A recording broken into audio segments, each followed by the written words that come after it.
Y'all ready for this one? It's time. It's rapid fire. 32 bars of fire, part 5. Let's get it.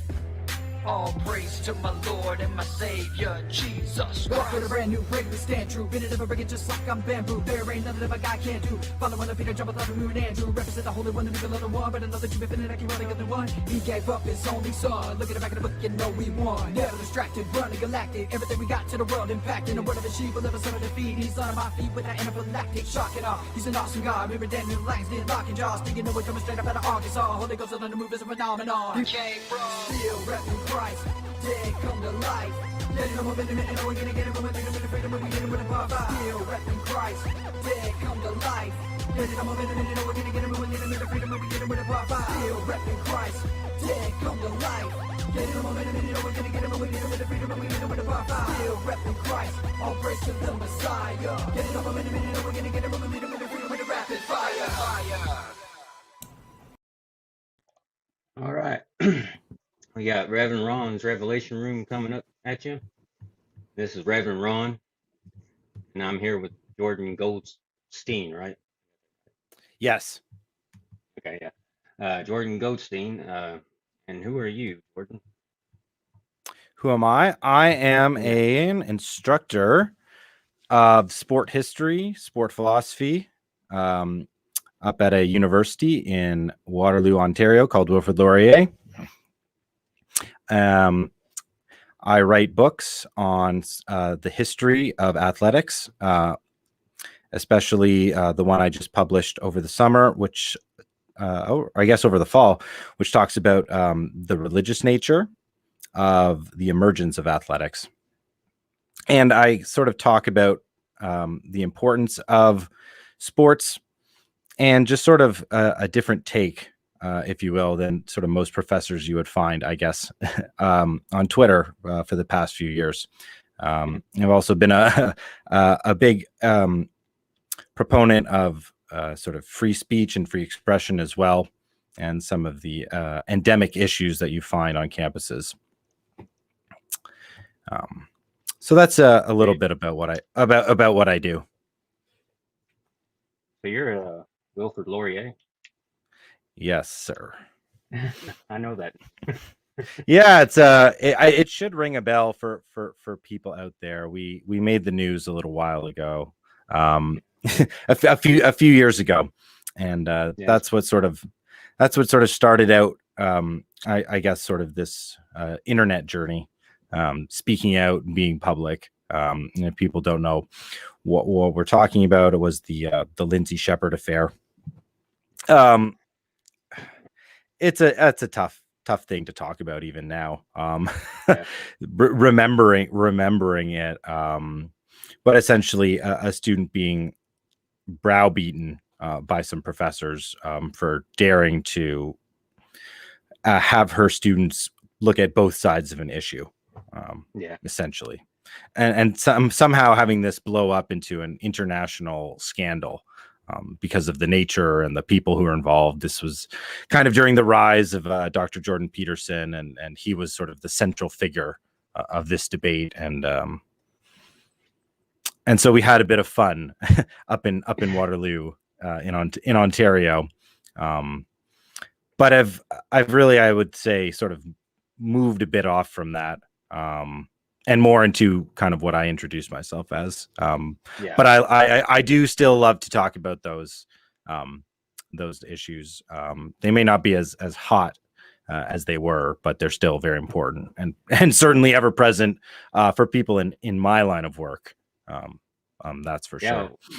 Well, people are still getting canceled in academia and railroad.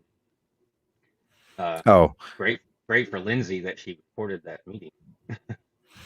Yeah, I mean, what an example of bravery that she really was to all of us, and smarts to be able to record that. And if people don't remember, like that I don't even think I've listened to that recording the entire way through, because I get so angry with the way they treated her.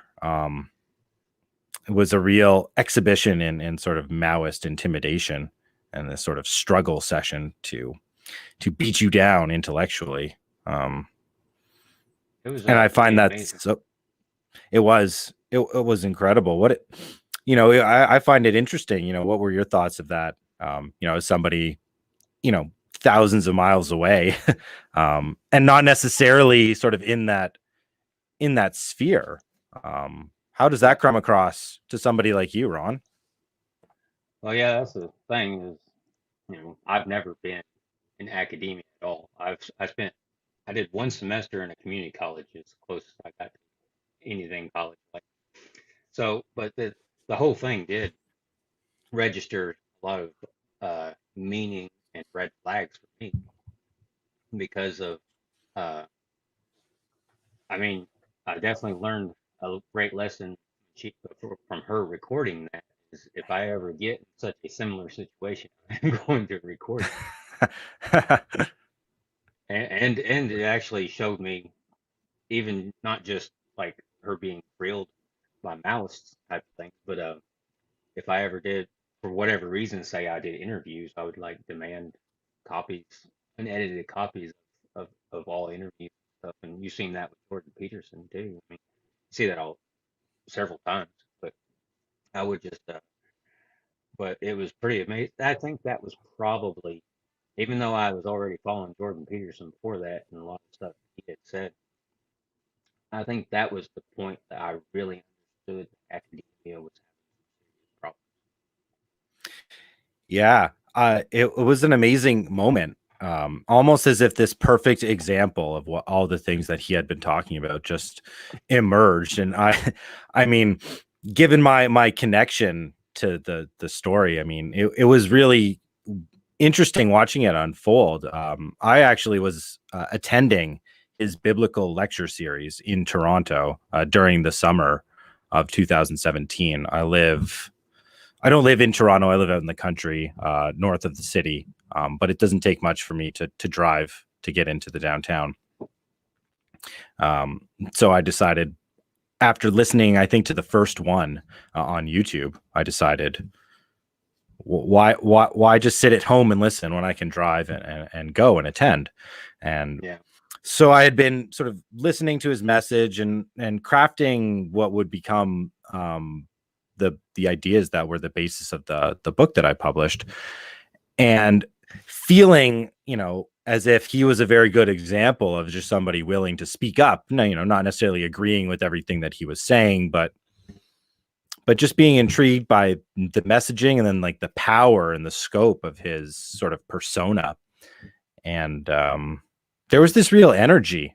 It was really intriguing around those biblical lectures. They have millions of views on YouTube, but what was really intriguing was after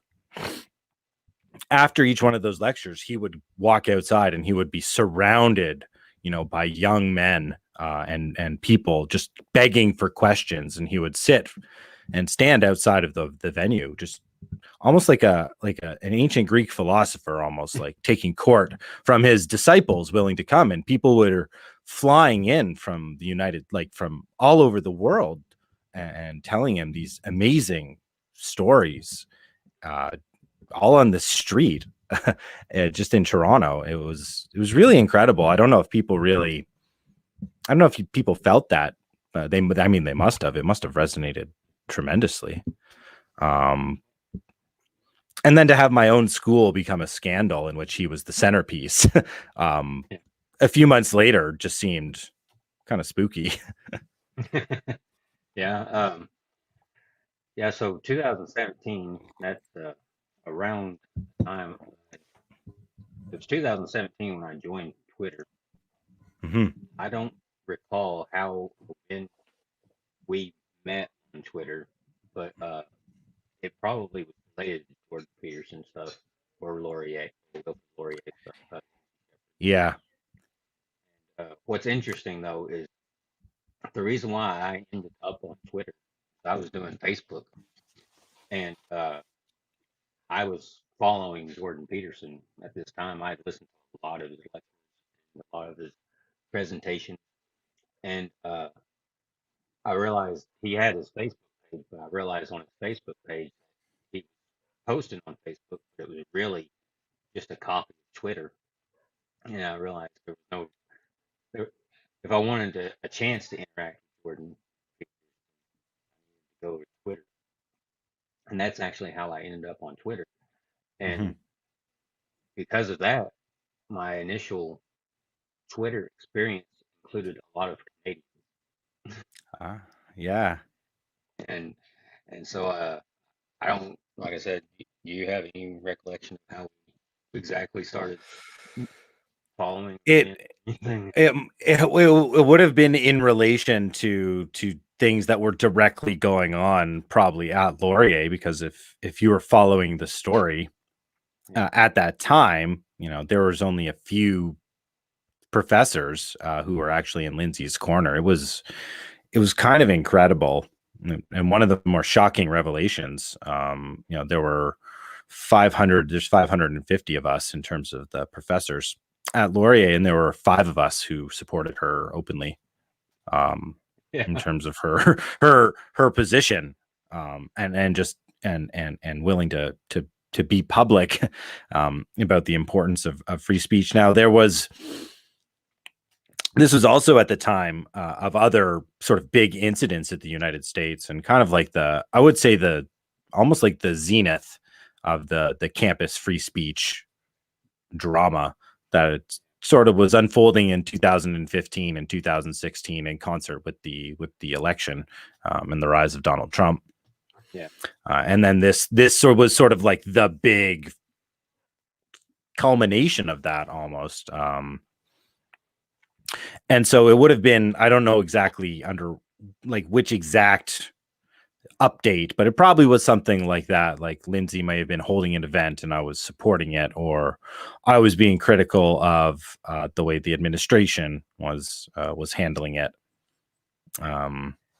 Because those were basically my positions, essentially, supporting the student in what I considered to be an egregious lack of professionalism. It doesn't, you could remove the ideology from the situation and just understanding, that those are authority figures going after a subordinate with very little power, and it's chilling bullying behavior, regardless of the ideological content, which I also disagree with very much. But that it made me embarrassed to be a professor the way they had acted professionally,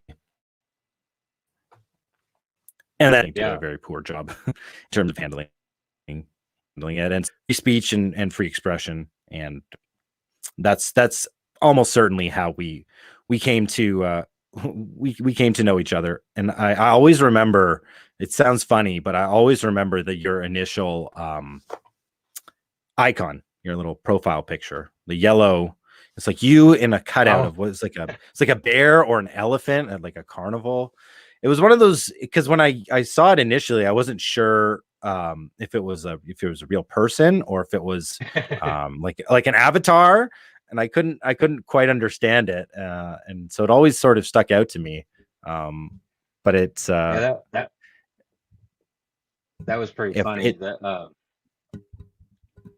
there's this uh I'm in Arkansas. In Missouri, mhm. there's this cheese place, Yeah. Osceola Cheese Company, and outside of that, they've got a cutout of a giant, like adult sized mouse, and that's what that was I was had the Oh face yeah. cut out on that. There was a mouse with a yellow background.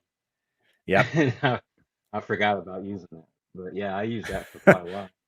Yeah, yeah. It was one of the things that differentiated you in my early Twitter days. And then obviously all of your replies and just getting on well in terms of then finding out we had a lot of areas of sort of mutual agreement, Yeah, and in just other places. So and we were just talking sort of before we came on here, but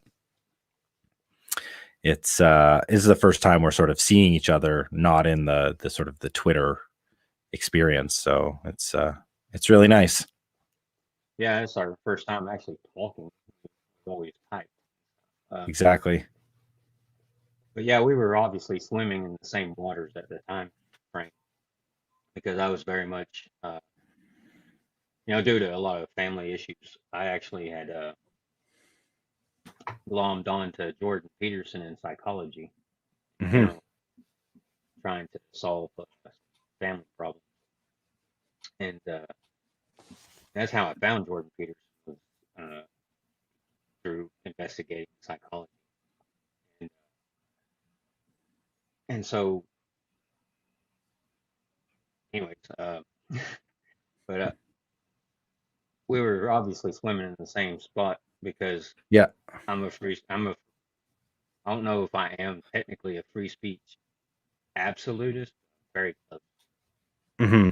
I What I would think you that's consider? What would you consider to be the absolutist position? um. Well, I may be an absolutist. I think just like 100% incitement to violence would be like the only thing that's totally off the board. I mean, you just tell them off, actually tell them off to go do something. Yeah. Yes. That would be the line. And for me, it would have to be direct and imminent and specific. Even a Yeah, even calls to general violence in a sense, I don't think yeah, can meet that threshold. Um, but essentially, I think people confuse the free speech issue at times because essentially the speech issue is it's tied to a deeper sense of freedom and ownership. It's really a property issue, and who has ownership, and then who has the right, and then who has the right to shut you down. So if it's a private property issue, it's quite clear what the free speech stakes are. I think everybody understands that, right? You're in your private home, you say what you want. You're in a concert hall, you sign a contract with what you can or can't say with the people. And that makes sense to people. Where the issue becomes messy is public property, right? Is what can be said on public property because there's no clear stake of ownership, and that's where yeah. the real mess gets in. And when you get to the idea of a public university, like this is where it becomes extraordinarily messy, especially if you have a commitment to open inquiry and free expression, and the search for truth and the things that people typically or traditionally had associated with universities. I don't know if they still do. Yeah. um, People who are paying Well, attention and probably don't. So well, see, and it's that's the thing. That's the thing to me, as far as especially academia goes, is my I've never been in academia, of course, but my idealized version of academia is absolute freedom of inquiry, uh, pursuit of truth and knowledge, Mhm. and is so to see the stymieing of free speech in academia is particularly horrible in my opinion, Yeah. because I think open inquiry is super important, period. But I mean, where else are you going to do it if not in the lab of university? Hmm. Yeah. So I'm interested. I'm interested then. Like, what does that signal? Again, maybe just from the inside, looking for some outside opinions. And I think enough people in academia clearly don't do that. What is that? Yeah. What's the signal when you see the university being essentially closed off to the values that you think it should be essentially founded upon? Like, what does that say to you? Well, it to me it shows a corrupt institution, and and and and real and really that isn't necessarily new, because I think I'm the type of person who should have been very good at academia, Hmm. in the way that I'm analytical and thoughtful and critical thinking and all that. Yes. Uh, but it's really that being even 20 years, 20 over 20 years ago, 20 years ago now, since I got out of school, I could see that university wasn't particularly friendly to me because I've always been more of the conservative type. And so it never was. I never thought to go to university because I wasn't. Yeah. I figured I wasn't welcome. You know. Yeah. I think that's a really good point. I think when the whole the intellectual dark web or whatever it was term sort of emerged around this time, and Jordan Peterson was a big, one of the central figures of that.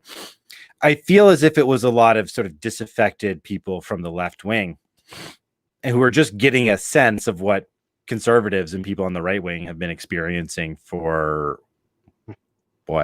60 years, essentially, almost now. Yeah. In terms of the hostility, or maybe not that long, but certainly many decades. And it always seemed to me that this was going to be one of the reasons why that movement was doomed to sort of fracture and to splinter and to be ineffective, because it was almost this unwillingness of a lot of these disaffected leftists to understand really that the sort of level of malevolence towards this conservative or right-wing agenda, or not even agenda, just like viewpoints, and people with different perspectives. And that has been a deeper problem and not just something that had emerged in the past 5 years. Yeah. And you had this deep divide into how people, were coming at the problem. So it was pretty clear to me, as somebody who's not necessarily like conservative or left or liberal, in the sense of right or left. I was left at one point, not anymore. But I never put myself sort of on the right either. I'm sort of that, what is it? The third leg on the stool argument, I guess, in terms of being more of an individualist or libertarian or whatever you call it, whatever people want to call it. So it was pretty obvious to me that was gonna fracture, because they didn't understand exactly what you expressed there. That even 25 years ago, you were getting the signal then. Yeah, and that was the thing about the IDWs. I had great hopes for them, but it to me seemed obvious that they were largely disaffected leftists who weren't willing to grasp the fullness of the problem. Yes. Yeah. And that was, it's a shame in a sense, because I'm somebody who likes to believe that, people of different persuasions are able to sort of put aside their differences to come together on issues. And maybe that's true in terms of direct policy, but in terms of like an ideological or philosophical fight, maybe, I don't know if that's possible. In terms of people coming from, because again, if you have a different philosophy or a different like ontology, then you're approaching the problem completely differently, and it's possible in a fashion that's irreconcilable with the people you wish to ally with, in terms of actually like, what do you do after you get rid of the problem, sort of thing, or can you even get rid of the problem? So that's an even deeper philosophical point in terms of in terms of how congruent different ideals are in terms of consensus, I guess. That's actually wow, you just kind of jumped off on the deep end on me. I think you got something going there. Yeah. But yeah, I mean, I think you're right, because how you come to your knowledge of truth has a lot to do with how you're going to see the world. Exactly. And it's maybe like a good, and again, in terms of like maybe like a policy, it's maybe a reason why people of different religious faiths can live in a society together, but they're not all going to the same church, right? Or they're saying, I'm Jewish, I don't go to a church, go to synagogue. But we can live in a society where we tolerate each other, and we're able to agree on a policy, like on a specific policy, and it's not affected. It doesn't. Maybe we do have to have some sort of basis in terms of a tolerance, but not in terms of not in terms of your deeper sense of being connected to the truth. Um, but it's interesting. It's really interesting then to think about the parallels, because in the IDW's sense, it's sort of the university stands as this secular church of reason, right?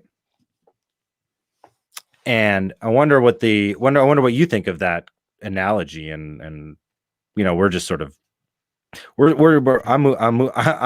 just freelancing on this one. But I think that's the sort of fun part about conversations and dialogues like this, is Well, working out ideas in real time sometimes. So well, what are your thoughts? one of the things on that is, and this is Jordan Peterson talking about, is I do think, and your book probably touches on it. I do think that we have a religious part to us as human nature, Hmm. and I think that what happens, and this is my opinion, but I think what happens is if we don't purposely feel it, doesn't, if we don't purposely fill that spot with something that we know or know what we're filling it with, I think Hmm. many things can work themselves into it, and then you've got this unknown force acting against you or propelling you in around. Yeah, absolutely. In terms of the motivation, and then in terms of misunderstanding force, especially in terms of like the elevation of reason. Um, Not to Yeah, say that reason is extraordinarily important. As somebody who's at the university and teaching, like, clearly this is something that is valuable, but to assume that can take the place of, as you say, what's an innate part of our nature. It's very tricky to think that can happen on a large scale. Maybe in individuals it's possible, and so in the secular church of this religion of reason, you can see how irreconcilable those differences could potentially be in terms of the search for truth, you know, because you haven't necessarily taken into accordance this potential ontological difference. And maybe this is why institutions that are tied to religions, even still in terms of higher education, maybe fare a little bit better than public universities. If you think about small colleges and those types of places, I know it's different in the United States, obviously, than it is in Canada, and even in Ontario, where I live, it's much different in terms of the higher education sector. But I don't think there's, I think there's something to that. Um, and again, maybe that's why this IDW, maybe in a very, very deep sense, uh, was sort of unable to accomplish it, but maybe speaks to the importance of something, that Dr. Peterson was saying, yeah. and that you touched upon, and that I do touch upon that as well. Well, in my view, what can happen is, so my understanding of what this kind of, maybe this is related, but my understanding of evil is actually when you take something that is in a lower order of good, properly speaking, and raise it Mhm. above something that is in a higher order of good. Okay. I think of, I'm thinking in hierarchy. I do Yep. think Yep. Yep. that we operate in hierarchies. I think we have to prioritize things. But so, like, to say, uh, and you can see this in, say, racism. You got, uh, I buy into the universal dignity of all humanity. Mhm. But if I was to take my white race and value that higher than the universal dignity of humanity, then I'm getting my order wrong in my hierarchy, Yes. and I'm going to perpetrate evil because I've taken too low of a good and raised it, or not to say that racism You is know, good in any way, but I've taken something that's lower order and raised it above something yes. that's properly of a higher order of good. Yes. I don't think I don't think evil is necessarily a thing itself. It's interesting. I actually really like that concept because it seems to mirror the economic idea of opportunity cost, right? That we only have we have to make choices, and there are trade-offs in our choices, and we have to decide, on the cost and the benefit. Sorry, the benefits and the deficits, and that's sort of like what you're talking about, because when you take something, there's only so much good, right, that you can do, or there's only, as you say, a hierarchy of goods that you can sort of attain, moving up, moving down. And when it's those trade-offs, I'm sort of muddling this up a little bit, but Yeah. Well, there's something there.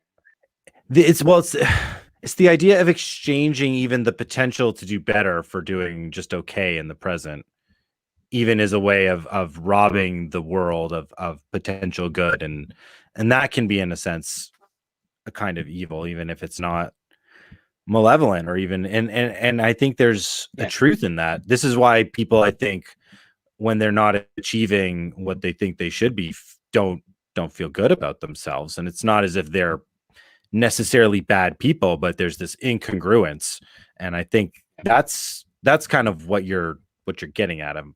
Does that make sense? Yeah. I mean, I use the strong term evil, uh, and it doesn't have to be what we would call necessarily evil, like Mm-hmm. genocide. It doesn't have. It's not all. I'm also, of course, coming from the Christian perspective in this now, because that is now my metaphysical Mm-hmm. understanding of the world and my ontology. And so it's not that it has to be the great genocide to be considered evil. It's the small corruptions. Yes. If you get your things in the wrong, if you get your hierarchy in the wrong order, the small corruptions eventually corrupt the whole thing. Mm-hmm. And, and I think speaking of academia, we actually have a question here from Finding Truth channel. on Oh YouTube. yeah. It says, "What is the people? What is it that people within academia are scared to speak out against that will eventually suppress their voice? Why not speak now before it gets even crazier?" So, Thanks for the question. um there's a few reasons. Most professors are researchers, and they don't care about anything other than their research. If something is not banging on their door, they're not necessarily paying any attention to it.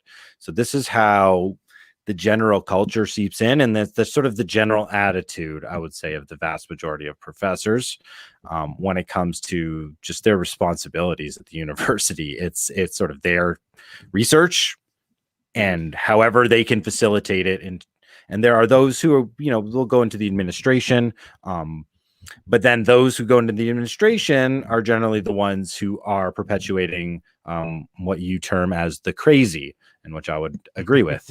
um, and so once it gets to that point where the people who who may have had the sort of spine to do this, had they been paying attention, now the problem is so big that if they speak out, they will be crushed. And that is a very chilling thing. So there probably were a lot of natural allies of people who would have spoken out much earlier, but because of the sort of the myopic nature of the academic world and research in general, people just don't get their head out of the sand. And if it's not in their particular area, it's not on the radar. And then, there are these other disciplines that are extraordinarily active and activist. And so they've been able to capitalize and basically take over through administration and human resources and all that. And so that's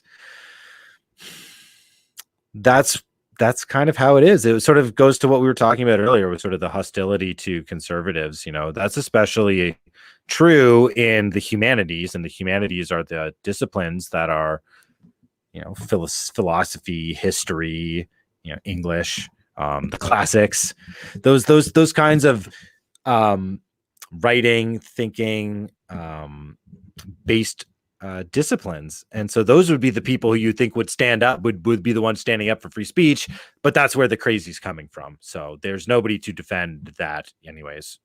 So there's a few reasons, I guess. Hopefully that answers your question. Well, from what you were saying just then, I don't know if I'm sure you've seen him on Twitter. I think it's Colin Wright, Swipe Right. Yep. He got canceled from academia. Yeah, he was basically actually making that very point. It was very recently. It may have been last week. He was talking about how he thought he had conducted himself that way. He was just concerned about his research. He wasn't really paying attention to wider things of what's going on.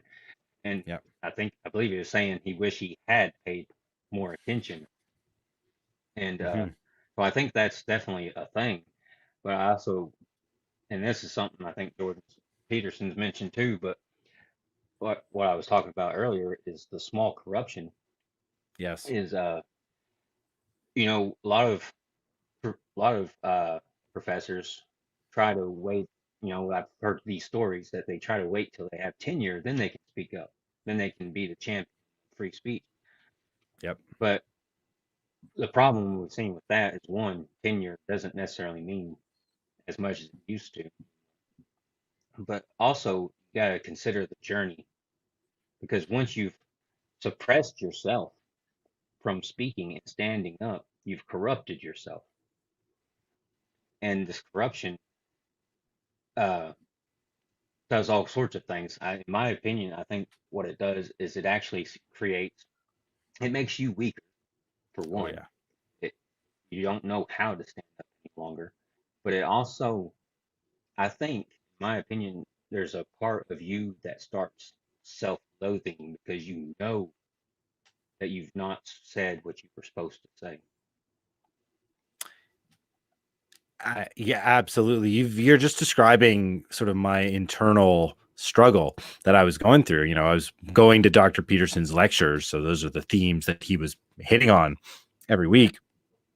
And I'm thinking to myself, right, I hope I get tenure and then I can say what I really want, and hopefully I'll be able to not go down that road and that journey. And then the Lindsay Shepherd affair hits into it just explodes into your lap essentially. And I don't have tenure. I don't have tenure track. Tenure is not necessarily in my sights. And so there's your choice, right? What do you do? This isn't some faraway university that you might be upset about, but you don't have the platform or the reason to get involved. I could walk to the building where it happened. Yeah. I share a union with the people who perpetrated the deed. I have grad students that are the same age, and so it was very personal. And I don't know exactly what the effect of that was, of my actions. I know it was important to support Lindsay and sort of to meet professors. I met some of my best friends and allies at the university, and some great people who I still know today in Canada, in terms of sort of the fight for freedom, generally speaking. But at the end of the day, it comes down to, like, can you live with yourself, and what have you done in the moment where there was a test? And I don't know what the ultimate consequences I would have been willing to suffer, but they could have been at that moment, at that point in 2017. Who knows what could have happened? Like, there were some very interesting things that that happened on that campus with those ordeals, and it wasn't always known if it was going to be detrimental to the people, to the professors who were standing up for her. And I Well, think Dr. Peterson really inspired me to do that. So it's just like you were saying. Sorry. well, one of the quotes that I've really loved from Jordan Peterson, I found in a meme, was if you've got something to say and you remain quiet, you are in fact lying. Hmm. And I think it is on that level. I mean, and uh, and you can't. I don't think you can avoid it. I mean, if you start compromising yourself, you can't help but corrupt yourself. And as you corrupt yourself, you're not going to respect. And No. and you're going to lose strength through all of Yes. And that's when you're likely to lash out. I'm not a psychologist, and it. Yeah, I don't really dabble in psychology too much, but I feel that, I think it's pretty obvious that that's when you're liable to lash out at the world in reaction, either as a yeah, punishment to yourself or a punishment upon those who you think have done this to you. And it's it's it's a it's a dark path, and it's something I try to talk to my students about, but I get to do it through a very interesting avenue. yeah. I do it through the world of sports.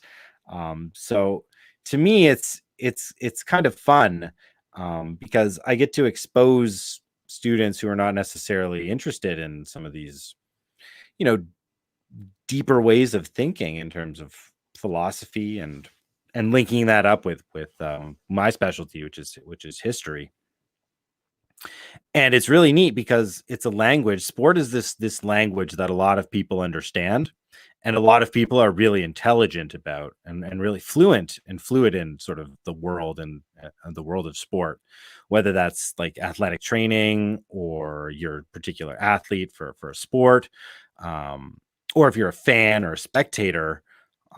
There are all of these same philosophical, moral, and certainly social, cultural, and historical issues.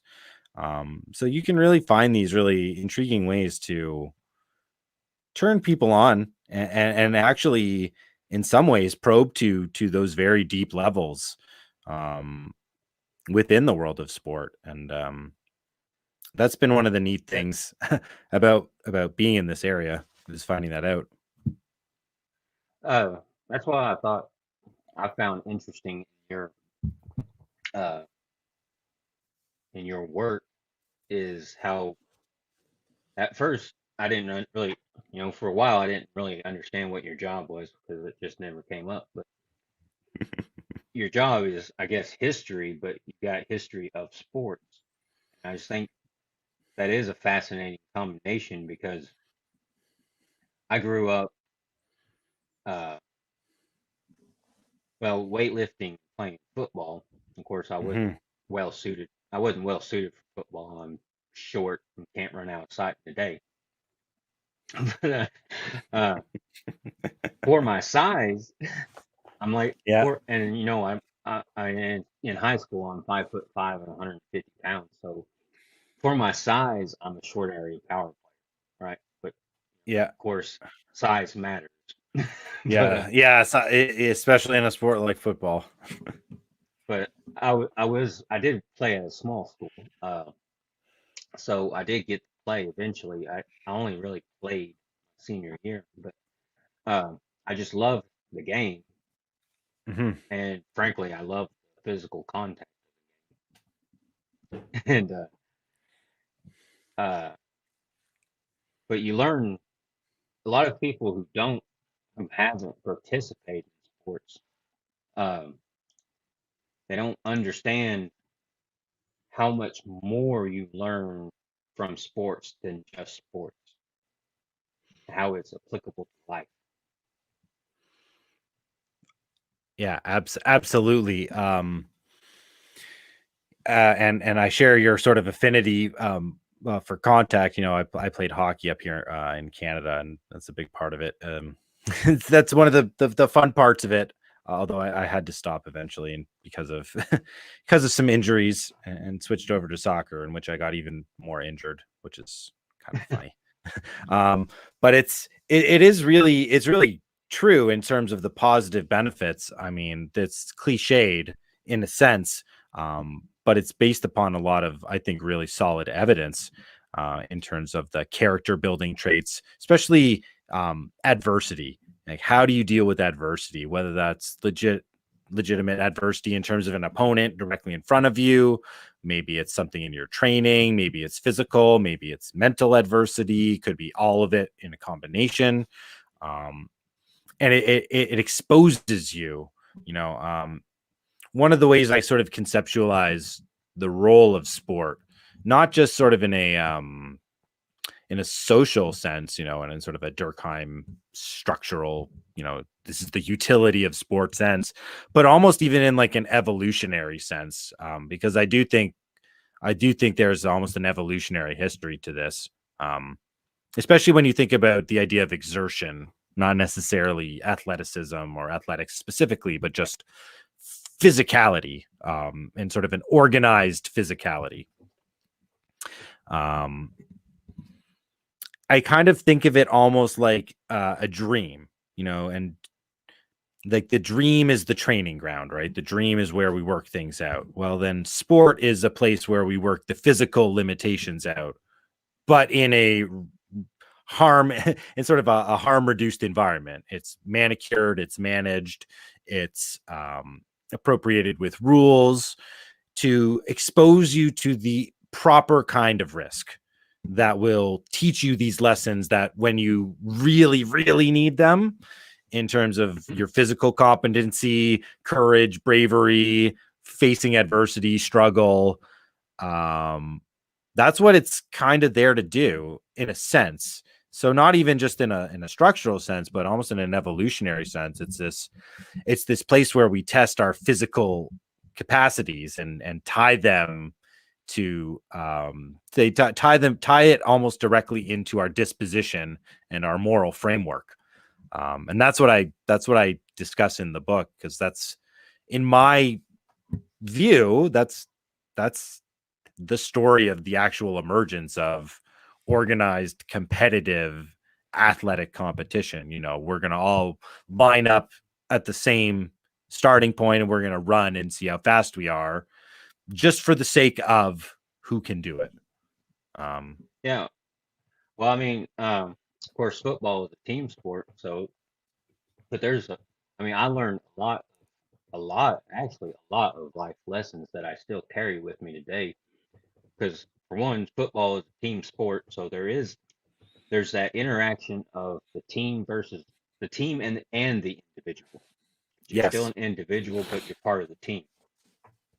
And then there's the aspect of conflict or struggle.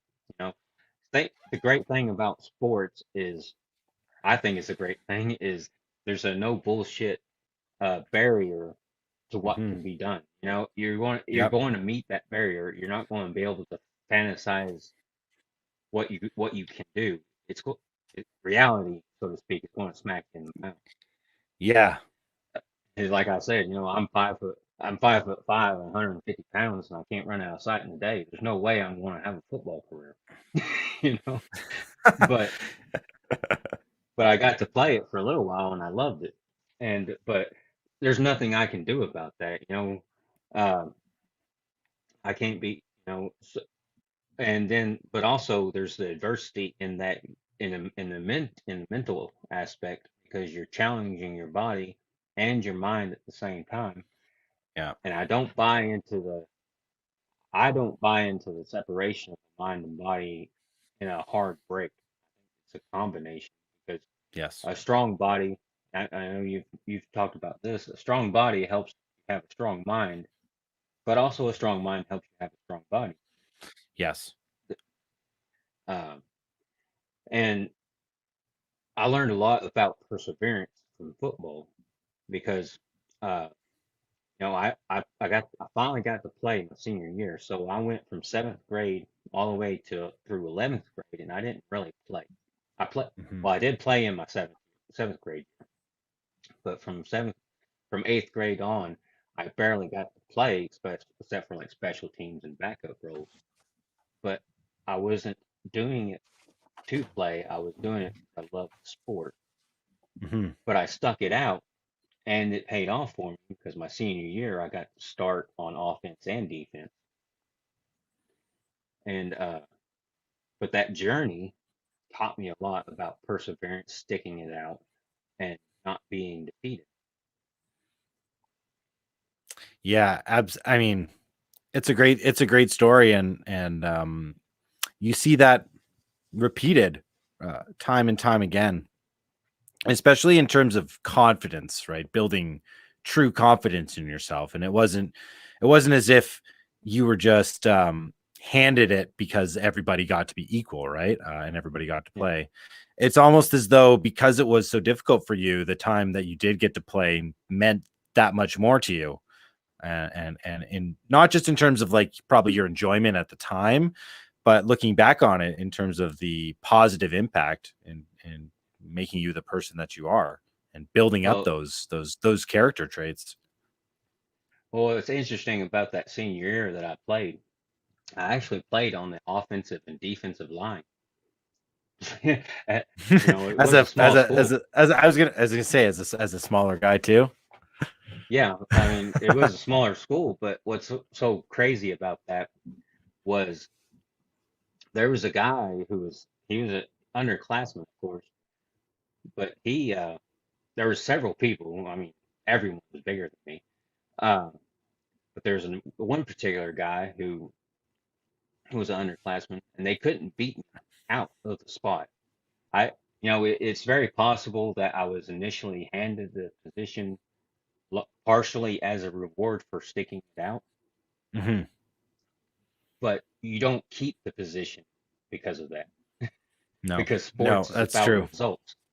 I mean, you either get it done or you don't, and that's all there is to it. But once I had that opportunity, nobody could take it from me. I wasn't going to let them take it. And the guy that I was referencing, he ended up walking on at the University of Arkansas Razorback, Wow. Yeah. and he would actually end up being a starting Wow. center for that team. And Wow. but he couldn't beat me out in the little school because I wouldn't let him. Yeah, it's funny. It's funny how that works and the sort of the circles of competition and sort of time and place. And yeah, sports are all about that. I Yeah, about people grabbing their opportunity and seizing it. And I think that's why people gravitate towards it and why we love to watch it. I mean, I think yeah, every even people who don't love sports will watch some sport at some time. It's like saying you don't like music. It's like not everybody likes music. It's like not everybody likes the same kind of music, like, but everybody likes music. Like yeah. everybody likes sport. Everybody likes doing something physical or watching somebody else do something physical. Um, and you can be broad about that as you want, but people like watching Well, people. And it's not just physical; it's competing. People love watching people compete, either against other people or against nature or against themselves or a clock. And it comes down to what you're talking about, right? With that no BS. I mean, there's very few cultural activities, and I'm not sure there are any other than sport where an objective result is possible. yeah. It's like culture is subjective, right? But sport is objective. I mean, it's designed to be, which kind of makes it stand apart as a cultural activity. And I think when you try to remove that objectivity, as people are doing with sort of the Yeah. participation trophies and self-esteem movements, and this is all well and good for some elements of it, but sport must remain competitive. There must be a competitive edge and must be a Well, dynamite competitive element to it. and you said that everyone likes sports to some degree. I think you're right. So some people might actually balk at that. They might, no, I don't like sports at all. But if you watch ballerinas, Yeah, oh yeah. part of part of the innate respect that you have for the ballerinas is not only their body coordination and control, you know the absolute sacrifice they've put their body and life through to become those ballerinas at these top levels. Hmm. Because my wife and I were watching the New Year's Eve thing, and she's not really a sports fan. She was a dancer Hmm. one time Yes. back in high school, and that was something that her and I both knew, instinctively knew, was part of our incredible respect for those ballerinas was the incredible sacrifice and hard work they had put in. Because what we were complaining about was the camera work was awful because it was just all over the place, or it was too closed in, and we wanted to see their physical labor pay off. Yeah. We just wanted to see it. They were doing all kinds of cuts and and close up, and we just like get a wide shot and show us. It's But like you wanted to be in the theater. That's what you wanted. yeah, Yeah. but we respected the ballerinas because of the physical control of the body, but also we know that the innate sacrifices they have had to put their body through and the perseverance they've had to have in order to get to where they're at. It's that cost that really is important to sports. Like football is a big part of football is we know those people are sacrificing their body. Oh yeah. Every play. I'm always amazed when I watch even like like American college or Canadian college or the NFL. I'm amazed that that all those players aren't injured on every single play. I don't Yeah. understand the physics. They're so big and fast and strong and just colliding with each other, but somehow they don't. It's incredible to me, as someone who watches it. But I think you're right about the people just obviously can see the sacrifice that is necessary to become so proficient, and that's why we applaud. That's why we're drawn to this display of excellence, and it's in such an objective sense. And you mentioned, I think sports may be the closest thing we can get with people and true objective uh, results Yeah. with people. Because, but what's so important about that is how incredible that is for a society is like, say, Jesse Jackson. Mm-hmm. I mean, it was inevitable that through sports that was going to happen because if a black man could play, he was going to get a shot eventually.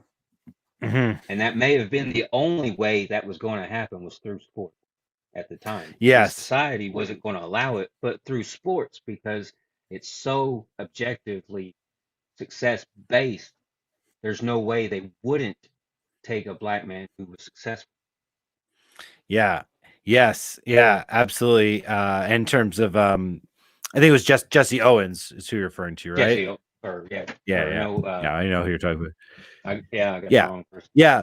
No, but you're 100% right. In only some display like that could shatter the scientific racism and the eugenics of that time period. You're 100% right and nailed it. And that's the value of sport, and I think that's why I tend towards the argument that they're not cultural. They're deeper than that. It's they're religious in their nature, both historically but also substantively. If you're thinking about this notion of truth and what can separate it out and what can be revealed, I mean, again, it's not a full answer, but I think it's a piece. I think it's a valuable piece, and where it emerged in ancient and archaic and classical Greece, athletics were literally religious festivals, like to worship and honor their gods, and the highest forms of Greek Greek religious culture, and in some respects, and one of their most prized cultural possessions. The Olympic Games being undisturbed for 1,000 years until they were outlawed by the Christian emperor of Rome as pagan festivals. I think it was Theodosius the First who outlawed them as pagan games. But it's not necessarily that they have to be tied to a panoply of gods in terms of Greek mythology, but it's to that essence of truth, and to what it reveals about the human spirit and about human achievement and the objective nature of what it takes, and the experience of athletics in many ways is also can be quite religious. So to me, it was and listening to Jordan Peterson was my initial click into this, because I'd been teaching a little bit of sport philosophy for a few years, and we talk about concepts like embodiment and phenomenology, body mind unity, and the meaning of experience and these kinds of things, and in sort of an academic and secular way. And so that language is very clear to me in terms of athletics. And then I heard Dr. Peterson talking those same ways in terms of his interpretation of the Old Testament, which I'm very familiar with the Old Testament. And it just sort of clicked that there might be this connection. Yeah. In Jordan Peterson's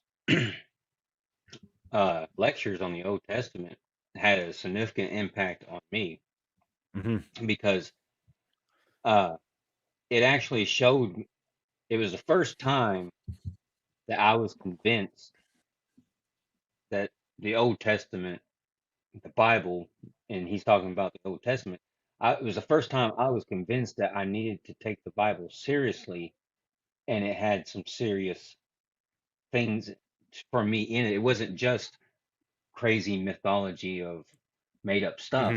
But when Jordan Peterson did his biblical lectures, at the very least, he brought out that there was these psychological significances to the Bible, which translates to that the Bible has value. But not only that, but it also has truth. Yes. And that was that was instrumental in me finally going and reading the Bible and taking it serious. And it was amazing to me whenever he did that. And I find that very, very interesting, actually. So because I know that you said you were a late convert to Christianity, or am I getting that wrong? Yeah. A later convert. Yeah. Well. So sorry, go. Well, whenever we first met on Twitter, I would not have been a Christian. Oh, so it's even that recent. It's even that recent. Oh, okay. Yeah, it was probably within the first year or so of being on Twitter. But whenever we would have first met, and when I first came on Twitter, I was not a Christian at all. Okay. I would have said I was a secular humanist. Oh, really? Wow. Oh, okay. All right. Well, then I had that a little bit. I had that a little bit off then. So my question, my question won't make any sense then. Go ahead with it though. I'd be interested. I think it's because it was almost and I could be mistaken, but it was almost like you had been a Christian or a believer, but because I know for some Christians the Old Testament is not something that they pay attention to in some particular sects. So it may have. It was just going to be a question along the lines of like, why do you think it was not so much important necessarily to read the Bible to being a Christian at that point, and what turned you on to reading it? Because in Judaism, I mean, literacy is what a lot of our contemporary, and when I say contemporary, that's like the last 1900 years since our temple was destroyed. We've had to be a literate religion, so everybody has to read the Torah and you study it, and that's education is one of the pillars of Judaism. So that was going to be my question, because it strikes me as different from sort of my religious background. So I wanted to learn about it. Well, I started reading the Bible before I was a convert, and it was several things happening at the same time. But I was reading. Jordan Peterson got me to the point where I took it serious, took the Bible serious. I never actually read the Bible for myself, even though I thought I knew a lot about it, but I didn't. And it turns out I didn't know anything. And it's actually led me to one statement is common knowledge is no knowledge at all. Because common knowledge is so often wrong. you know, Yeah. because I had common knowledge of the Bible, but I was completely wrong about it. But Jordan Peterson got me to take the Bible seriously, and so I started reading the Bible. And what I tried to do with it is I tried to take as much as possible. Of course, everyone has their presuppositions whenever they read a text. Mm-hmm. I tried to take those presuppositions as much as I could and throw them away from me, and tried to let the Bible speak for itself. And that was the first time I had done that. And then Jonathan Pajot had a lot to do with my conversion as well. Jordan sort of got me taking the first step. Jonathan Pajot really got me going even further. Mm-hmm. But whenever I realized, well, I say I was a secular humanist, I was actually a Norse pagan. Okay. Yeah. Okay. And I was going to make that point actually about your religious aspect of athletics. Is one thing I just kind of thought of this right now as you were talking about it. One of the things for me is I've been an atheist, I've been a militant atheist, I've been an agnostic, and I've been a pagan. Now I'm a Christian. But uh, one of the things about athletics that really I got to thinking as you were talking about it, is my experience in athletics and as a fan of athletics, because I used to pay really close attention to like NFL and drafts and all that stuff. And there's Mm-hmm. always that X factor in athletics. They call it the X factor. And my experience and my study of athletics, that as such, I knew there was more to a human being than what was quantifiable. Mm-hmm. And Yes. that does open up the religious experience. Yeah, that's a great way of putting it. I really like that, and it sort of reminded me of kind of the link, because again, sort of when you mention Norse mythology, the link, it's athletics isn't this sort of this pagan necessary thing, and the way that Yeah. you can see that is the way it's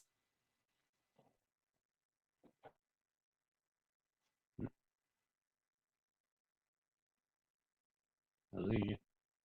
the way it's traded through the story essentially there we go. Well, is that my rural internet doing it? It could be. It could be my rural internet. I always have to preface for my students, I live out in the country, and it's possible I'm going to get kicked out of our Zoom lecture. It's happened quite a few times, but it's okay. It's one of our the things that we sacrifice for to live out in a nice rural place where it's a little bit quiet and a little slow paced, and yeah, cost is nice. Although in Canada, there's well, where I live in my area, there's not too much. We live in a silly place. Anyways, that's part of the cost benefit analysis, right? Yeah. Crappy internet, but I also I can't throw a rock and hit my neighbor.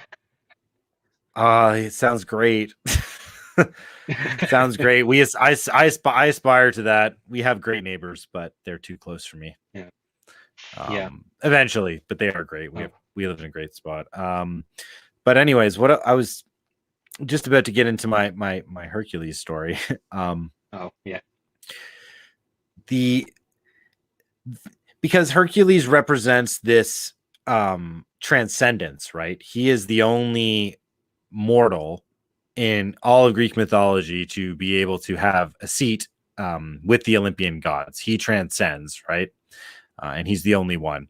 Now, what's really intriguing, and this is where it gets kind of fun, is Heracles is the patron saint of the Olympics, essentially. He is mythologically the founder of athletics.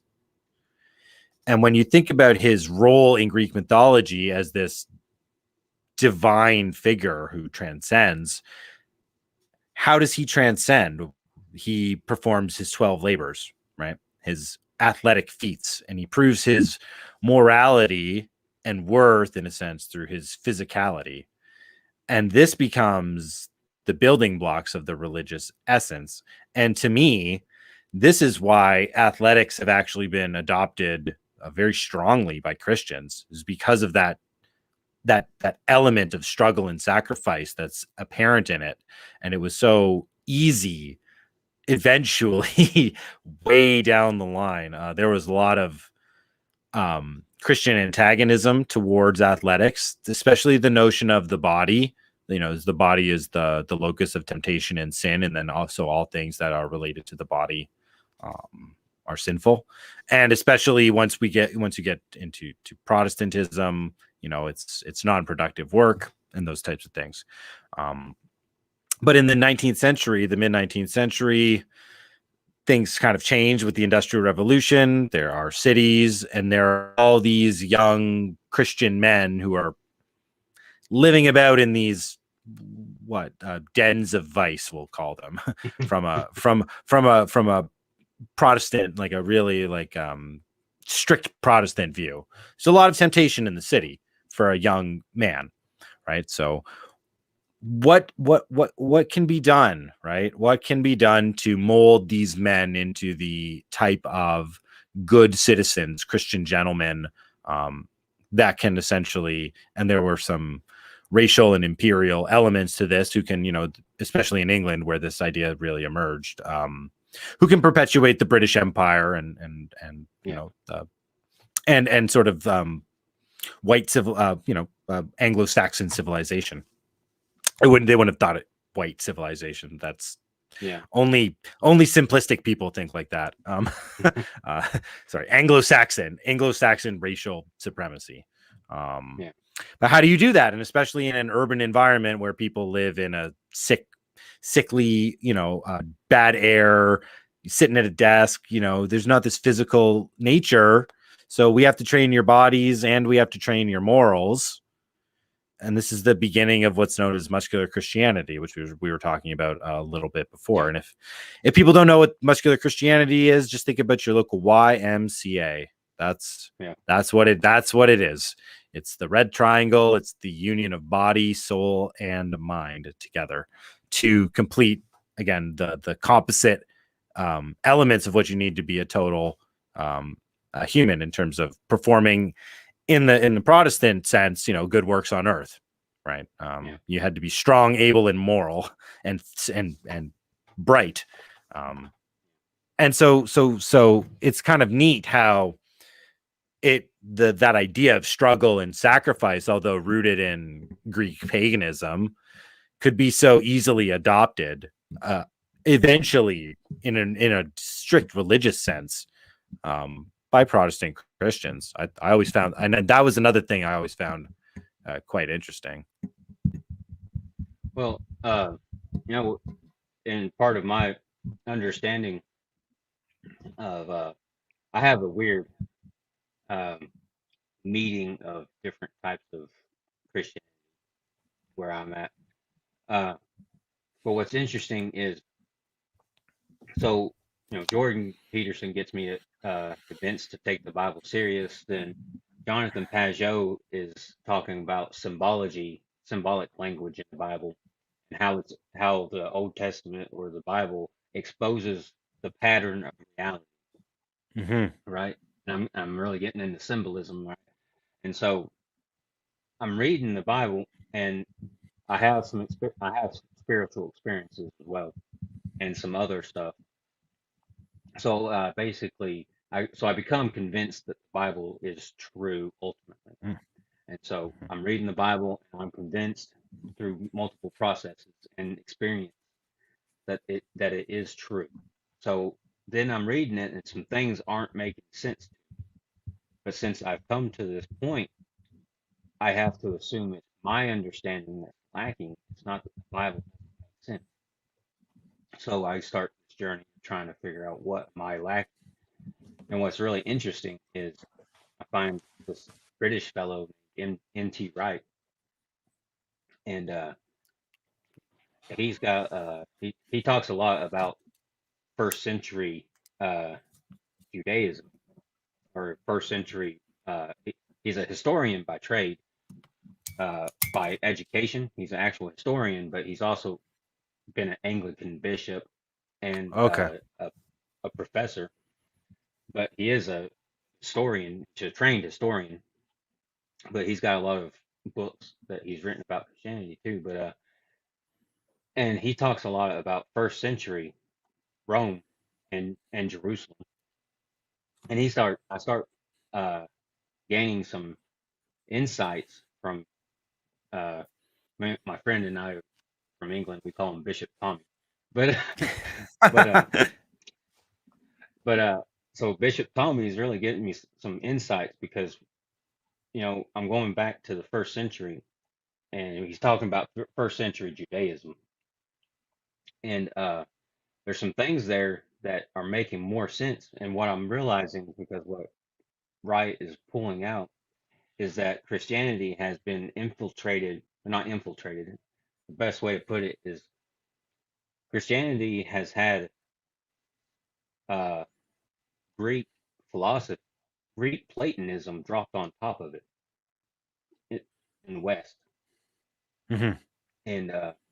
and that's and so because of what Wright is helping me do is he's helping me get underneath that Greek Platonism, and it's starting to make sense because I'm starting to see, frankly, the Hebrew roots of the Old Testament of the Bible. I'm starting to see how the New Testament is carrying on from that.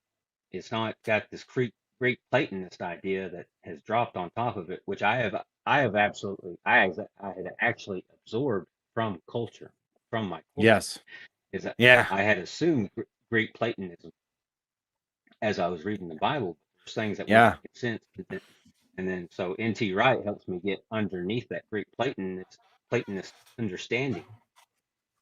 And then so I'm becoming fascinated. So I start actually studying the ancient Near East and the ancient Israelites and their beliefs, and things are really starting to make sense for me. And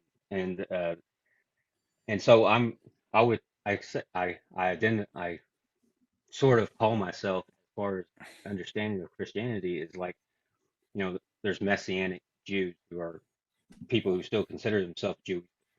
They Yep. believe Jesus is the Messiah. So I Hmm. say I'm this weird combination of Messianic, Eastern Orthodox, Pentecostal. but but what was fascinating was was getting underneath that Greek Platonism that had been dropped Yeah. on top of it. Because what and long run to get to what you're saying is, from the ancient Israelite standpoint, I'm not seeing this uh, flesh bad, spirit good of Greek Platonism. I'm not seeing this separation of the body and mind. I'm seeing this connection of body and mind, of Hmm. God created a good creation and it's not innately bad. And I'm seeing what Jesus is coming to do is he's coming to make me a full human being. That's the goal, is to be a fully integrated human being, mind, body, and soul. It's not Hmm. just, you know, it's not just a spiritual soul thing. It's mind, body, and soul. And and Jesus is called the second Adam, right? Yeah. And that's not by accident. Is Adam makes the mistake at the beginning, but Jesus is the one who doesn't make that mistake, and he's to return us back to at to the pre-mistake person, the full human being. Hmm.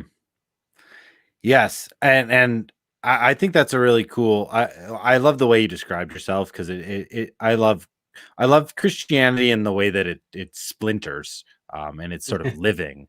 I find it really, fascinating. So I think that's really cool. The way that you described yourself, and I think the way you conceive of it is very interesting too, because it mirrors kind of the way I think I like to think of it, in terms of like the emergence of Christianity as sort of a fusion of Judaism and Greek, and Greek philosophy, which I think is apparent. But I think about it in a kind of a different way, especially the way that I include Hercules in this importance of embodiment, because in a way it's like you have Judaism, and then you have this individual figure, this messianic figure that is always being striven for. And in Greek, you have this divine, transcendent um, um, demigod, who is able to transcend, right? And he does this particularly through this physical embodiment, and that's why in the story of Christ, the physical resurrection, and it becomes so important. And I think probably when I was listening to Dr. Peterson's lectures, I had a really solid line that I could draw between that sort of connection. It's a bit blurry now because I haven't been thinking too much about it, but that connection has always been in the back of my mind, that it's almost like Hercules, like if you were to Judaify the Hercules story around the time of Christ, you might get something like that. Like that's kind Well, of what it looks. It's kind of what it looks like to me, in some well, way. well, and what's interesting as well is, uh, particularly when you started writing your book and you started, your posts were in line with you writing your book and things working on it soon. But that's another interesting thing about Christianity, and it gets lost a lot, you know, but especially in the West. Mhm. But Christianity is an embodied religion, Yes, starting with absolutely. starting with the incarnation of Jesus Yes, Christ, and then yes. the physical death and the physical resurrection of the body. Mhm. So it's very embodied religion, and I think that gets lost a lot for this Yes. over spiritualized Christianity we that a lot of people in the West particularly like to talk about. Yeah. And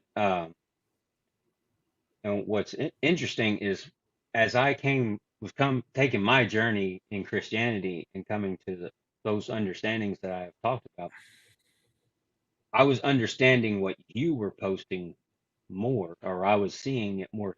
I was understanding it Ah, at the same time. yeah. That's really cool, actually. Um, In terms of like the sort of the content. Um, yeah, yeah. And yeah. you were talking about the embodiment, the importance I've been of bought. embodied Yes.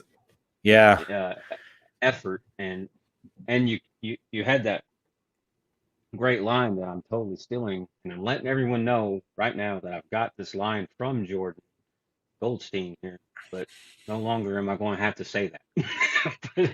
uh, but that your great line was, the act of doing is the act of becoming. That's right. and Yep. that's and I think And that's you true. Hmm? Go ahead. I was gonna say, and you were living it out too, right? In terms of Yeah, your religious transformation at the time. yeah. And I think that's important from the Christian perspective because it's like especially in the New Testament, what you see is uh, there's the already but not yet. Mm, It's already happened but not yet. It's both, right? So that's kind of what you get with that line, right? The act of doing is the act of becoming. You may not already be that, but you are by doing it, but you by are acting it out. exactly. So you're acting it out and you become it, but you may not already be it. You are at the same time if as you act. I appreciate the depth you were able to bring to my comment because I don't think it was particularly. I don't think it was my sentiment was more probably just like kind of like you're like, get off your butt and just do it sort of thing. Yeah. Like if you want to be something in this life, just go. Like in sort of the sentiment, and it's obviously true because it's I mean it's deep because it's true, but I think the way you just the way you just phrased it, yeah, it makes me sound a lot smarter for saying it, but that's but I feel like you just earned it almost. You just earned the phrase by by giving it that really nice shine. But it's But then when sorry, I was just gonna say I think just circling back to just sports, that shows you again the truth that's inherent within athletic performance, or just competition in the sense of winning and losing, and yeah, it just all seems to line up. yeah, but and because you had mentioned to me about muscular Christianity, which actually you were the first one to really point that. I wasn't really aware of that. I Mhm. was sort of aware that the YMCA was a Christian organization in its founding, but I wasn't Mhm. aware of the muscular Christianity movement. But you told me about that. I thought that was very interesting because that was kind of what I was getting at with it on my own journey was the embodiment of Christianity. And I think you can tell me if I'm wrong, but I think that is a more correct understanding of a person from Judaism as well. The, the, there's not that sharp break in the mind, body, and soul. Oh no, it in terms of an individual, yes, there is that embodied conception, yeah, in Yeah, terms of a holistic person. um yeah, the thing about the embodiment of Christ though is, yeah, and I always thought about it this way too, is that's what allows Judaism essentially to be universalized, right? Because Judaism is tribal. And hmm it's like, how do you, and yeah, I think this is also a point that Dr. Peterson made, so I probably am lifting it from him. um hmm but that's essentially true. And the way that I would sort of say my contribution to that would be, again, the importance of Hercules in the transition from Judaism to Christianity is by forcing this embodiment into it. And again, what's going on in that sort of stew, in that mix with Greek ideas, Roman ideas, and Jewish ideas, they're all kind of flowing yeah, together.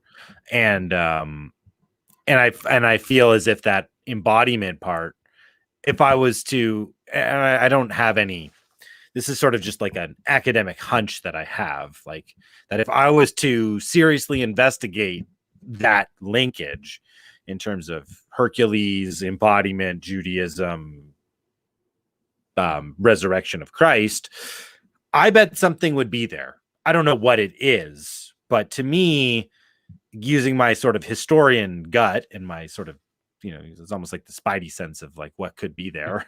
um I think there may be something there. I don't know what it is. Maybe that's a future project.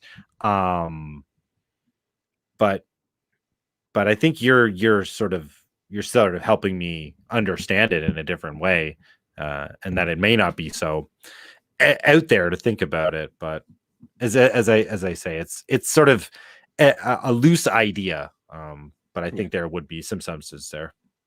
Oh, but I was wondering about that largely because to make another social comment is about the whole COVID thing is you get a lot of commentary from non-believers about, well, just don't go to church or don't go to synagogue.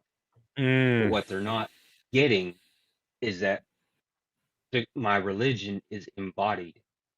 I mean, yes, Christianity is, you've got Jesus saying there's a time coming where you won't worship the Lord on this mountain or on Mount Zion, but He will dwell within you and all people worship. So you don't have to go to church to worship God, but our religion, Christian religion, is an embodied religion. You need to gather with fellow believers and you Yeah. need to worship and you need to have a service because it's not just a mind thing, it's an embodied. And I believe that's the thing that's same with in Jude. in Judaism, you have personal prayers that you say, but then there are other prayers which must be said in the company of other people, and these are oftentimes like crucial prayers. And so if you're just doing it by yourself, you skip them, but the there is that important communal aspect called the minyan in terms of the number of people that are necessary, and I completely agree with that embodied notion. And I have a lot of thoughts on the sort of the whole thing, but Yeah. I find it extraordinarily disturbing the ease at which people are feel free to dictate the religious beliefs of others. Uh, given the lip service paid to tolerance and to the celebration and the diversity of people's different religions and not wanting to trample them, and also understanding that a lot of the greatest atrocities are perpetrated against people and their religions, and the suppression of those religions. And nobody seems to be connecting the dots in terms of, having police officers show up and arrest people for going to church. Yeah. This is not a good sign in a lot of ways. And to me, the religious freedom aspect that people so wantonly are able to rationalize away, in terms of public good or the common good or whatever euphemism people want to use, that to me is a particularly disturbing element of what we've seen in the COVID. There's in terms of the COVID lockdowns and restrictions. There's a lot that disturbs me, but perhaps that is one of the most chilling things that I've seen. And it's been hot up here in Ontario where I live. I don't know what it's been like. Probably not as intense in terms of where you live. Well, actually, I can't really complain too much about the way our governor has handled the whole thing. He's done a pretty even-handed job, and recently, uh, I think it was last week, actually, the end of last week, he's pretty much made it where the restrictions are at suggestion, but they're no longer enforced. Like he said that restaurants can open up to full dining capacity if they choose Mm. and stuff like that. But for the most part, and especially as far as religious service goes, he's actually the governor and the state government in Arkansas. They haven't actually dictated anything to the churches.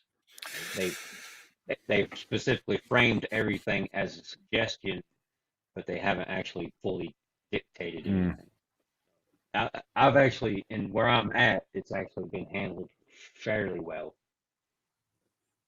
Yeah, I would say that sounds like a pretty good location relative to what we endure up here in Ontario.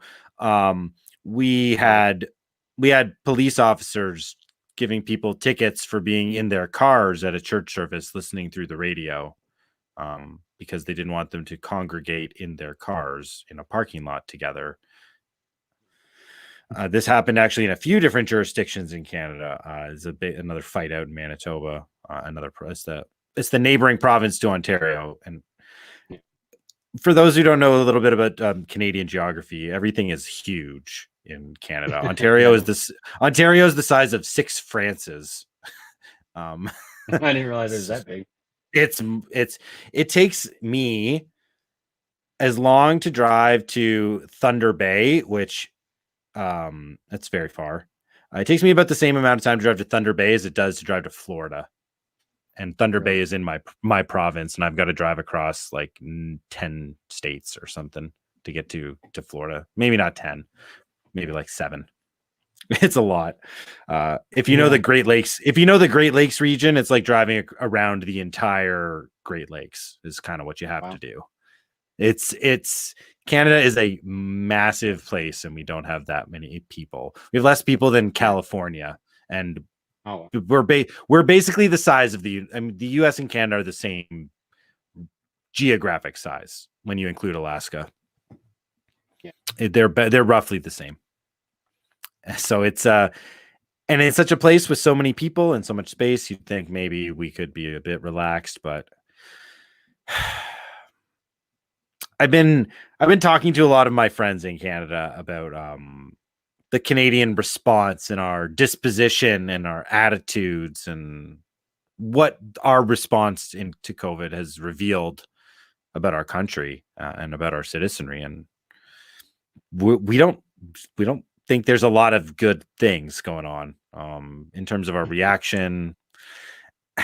And it doesn't even necessarily get down to if you're pro lockdown or anti lockdown. It's people kind of who run a bit of the gamut, but it's the unseriousness of our federal government. It's the general incompetence of basically everybody in a charge of authority, and the ability of the citizens to cheer it on as if we are leaders of anything. And that we should be applauded. The saying that I've been thinking about a lot is nobody applauds mediocrity like Canadians about their own behavior. It is infuriating to me.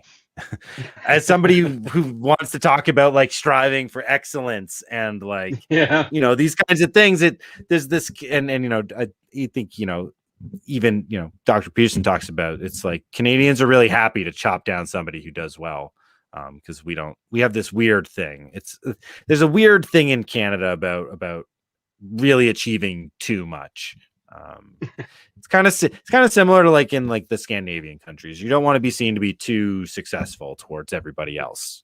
It's everybody thinks it's better if we're all kind of similar, which there's some benefit in some ways, but generally it pushes the best people in Canada away. And they go to your country, and you guys get the best of us. And kudos. You get all of our good doctors and all of our good, definitely all of our good a lot of our good doctors for sure. But it's yeah, I don't want to turn this into a rant against my country, and I love my I love my country. I'm a big patriot. What do they say? It's like I hate the government, but I love my people. Something like that. Yeah.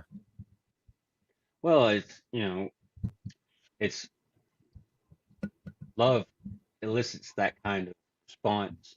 Yeah. To that kind of for wanting to do better. Exactly. It's like I've become a quip machine to some degree, but I posted is I want you to do your best, and I want you to do better. Those are not mutually exclusive. I like that. Yeah, and it's like I like that a lot. Yes. Yeah, do your best, yes, and that's good. Or you do your best, that's good, and then you try to do better. And then you always try to do better at the same time. But there's no shame if you've done your best. But, exactly. And that's another one of those like big lessons of sports and athletics. That's the whole point of breaking records and why we even care about records, right? We track records so that they can be broken in the future, and so that we can see potential being expanded in front of our eyes. And it should inspire us to again to achieve something greater than we thought was possible. And that's why we love the champions, because we look at them, we think, wow, look what they could do. I wonder if I could do even just a little bit of what they did, and what would that look like, right? And then once you're able to and then if you're able to actually do it, then you keep going. What if I could do even better? And I think it makes good sense for people who are who train. You go to the gym or you train in a sport. That's true with your progress and with your effort and your discipline with what you're doing. That if you slack, you're not going to perform as well. And if you really dedicate yourself and you sacrifice, that you're going to reach peak performance, or you're just going to improve. And that's again what relates athletics to a realm of truth. You can't hide from that. And I think that's one of the more, it's one of the more esoteric, benefits of doing exercise for yourself. Everybody talks about the physicality and the health and all those things are great, but it is that sort of deeper realization that I think is what, in addition to the hormones, is what kind of addicts people to it. There's a real biological thing. It's pretty wild what your body does, actually. If you're somebody who exercises regularly and you're forced to stop a workout, you're basically like a drug addict who's gone into withdrawal. You go into depression. You get irritable. It's very strange. But I said your posts are inspiring to me. Anyways, I don't know if anyone else is.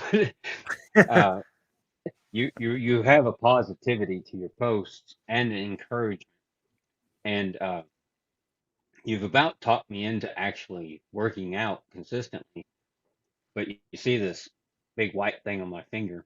I know. I heard. The day I had actually decided, because I kept, I guess, BSing myself. I would go to sleep early, get up early, and work out before work, and everything would be fine. And then I would consistently undermine that, and I wouldn't get up early, or if I did even get up early, I would talk myself out of it or something. And the day that I finally told myself, I need to quit BSing this, and since I didn't work out this morning, I'll just do it when I get home. I don't care how I feel. I'm going to do something. And that's when I cut my finger with a circular saw. It took a big old chunk out of it, but it's still there. It's almost healed now. Actually, it's about closed up. It's actually gone a lot better than I expected. Well, that's good. That's good. But I guess about it. I don't know how long now. At least a year ago, and I know I mentioned this to you. Is I had actually got to where I was started working out for a little while, doing deadlifts mainly. Yeah. And what was amazing is my knees actually bother me a fair bit. And my left one, whenever I bend way down, like at work, I'm working at doing carpentry and doing like trim work, baseboard or something, or whatever. Whenever I bend all the way down, my left knee wants to like lock up / give out on me a lot. Yeah. It just doesn't operate correctly. And but what was interesting is I did those deadlifts for a while. But that first day that I did those deadlifts, my knees felt immediately better. And but what was interesting about that time was I was actually doing well.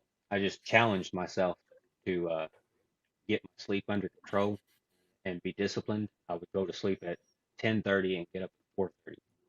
Mm-hmm. The 6 hours of sleep is good for me. I can do fine on 6 hours of sleep. Mm-hmm. So I'd go to start for a month. I was going to go to bed at 10:30 and get up at 4:30, and I actually did that because I was challenging. And for a little while there, I was like, well, I'm up at 4:30 in the morning. I ain't gotta be working till 7 at the time. I've got a lot of time here. I should work out. And then I did that for a little while, and then I was convinced myself to work out, but you know what, I wouldn't get it in the morning for Hmm. some reason or another. And then one day I just finally said to myself, I'm going to work out at some point, and I was like, I should. So I thought to myself, I should work out. And then I was like, well, I don't know, maybe not. And I don't really feel it today. But then I was like, well, if not now, when? Yeah. And if not, I just said, if you're going to do it today. And it actually started. And once you get started into it, it does get easy and it gets Yes. pleasurable.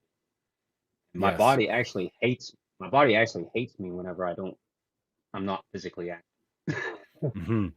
Yeah, and I think and you're probably pretty physical like all day during your job too, right? So Yeah, large. for a lot of people, like we don't move nearly enough, right? For somebody like myself and what I do, it's not conducive to a lot of motion. And this was sort of one of the things, that the people who created Muscular Christianity were really worried about, sedentary lifestyle, and they were onto something because it's not great. It's not great for you. Um, we were meant to move. We were meant to be active. We evolved to be dynamic. Um, there's evolutionary traces in our feet that they evolved both for walking and for running. um there's intriguing, there's intriguing, evolutionary evidence in terms of the role of exertion in growing our brains, um in terms of, having to pay. If for those of you, if you've been on a treadmill, you go on a run, you're huffing and puffing, right? You need as much oxygen as you can get. Now imagine doing that for your survival. You know Running out on the savannas, and sort of the open plains, and over time this exertion leads to the growth of cognition. um, so again, this embodiment, this dynamism, this physicality and athleticism is an innate and crucial part of us. And if you don't cultivate it within yourself, isn't that sort of your one of the ways that you could conceive of the definition of evil that you had discussed very early on, not placing a lower good ahead of a higher good.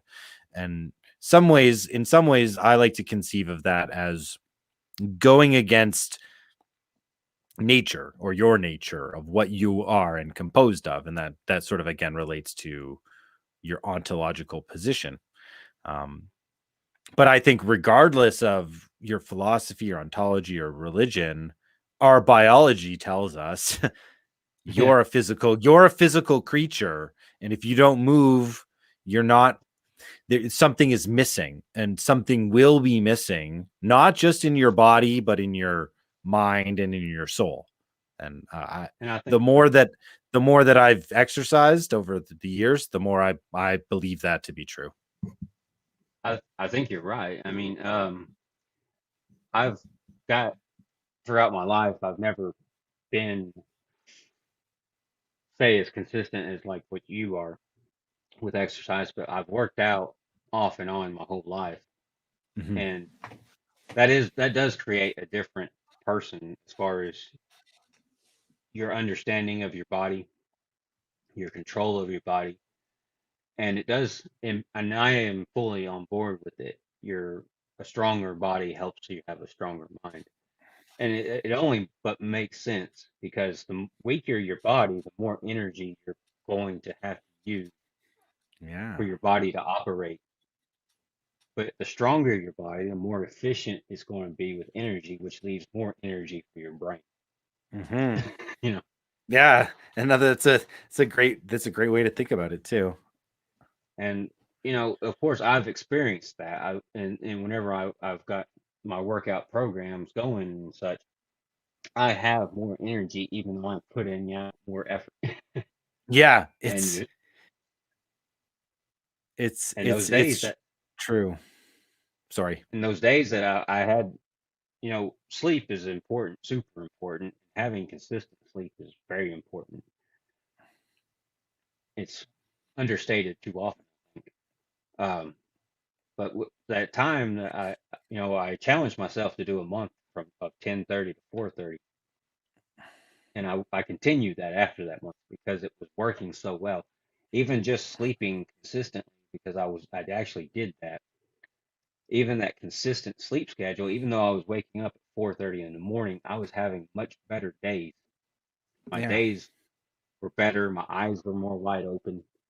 And then especially when I started working out and doing that, it just completely changed my whole life, my Yeah. mind and my body and my energy and my eyes were Yeah. open. I keep going to that, but it's like sometimes, I know. when you're tired, you're just looking through half open eyes in life. But whenever you're not, and your eyes are actually wide open, you can see everything. Well, I think your eyes are probably also wide open when you're doing your deadlifts, right? I mean, like Yeah, that's the thing about the physical exercise, and that's one of the reasons why people don't want to do it is because they know it's going to be hard, right? And I'm somebody who yeah, I exercise frequently, but I wouldn't say it's because I'm not somebody who particularly enjoys exercise actually, and I don't I may be consistent, but I'm not. I don't do quite a lot of it. Like I'm not this massive person. yeah, I do a variety of things that I find enjoyable, and I do other things that I deem to be necessary. Um, yeah, for me, a lot of short, quick things because it's not in my disposition. I'm not a weightlifter. I don't like even the gym and the idea of like rote exercise.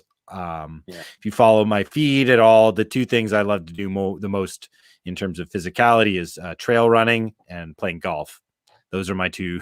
Those are the two things that if I was to be training to be good at any specific physical task, would be to be a little faster in the trails and generally strong and have good endurance to be able to walk and carry my bag in a game of golf, and to be able to do that uh, until I'm basically dead in the ground. Is sort of the way I think about it. It's a longevity play and it's a quality of life play. It's not a I necessarily love the exercise, which most people do not, right?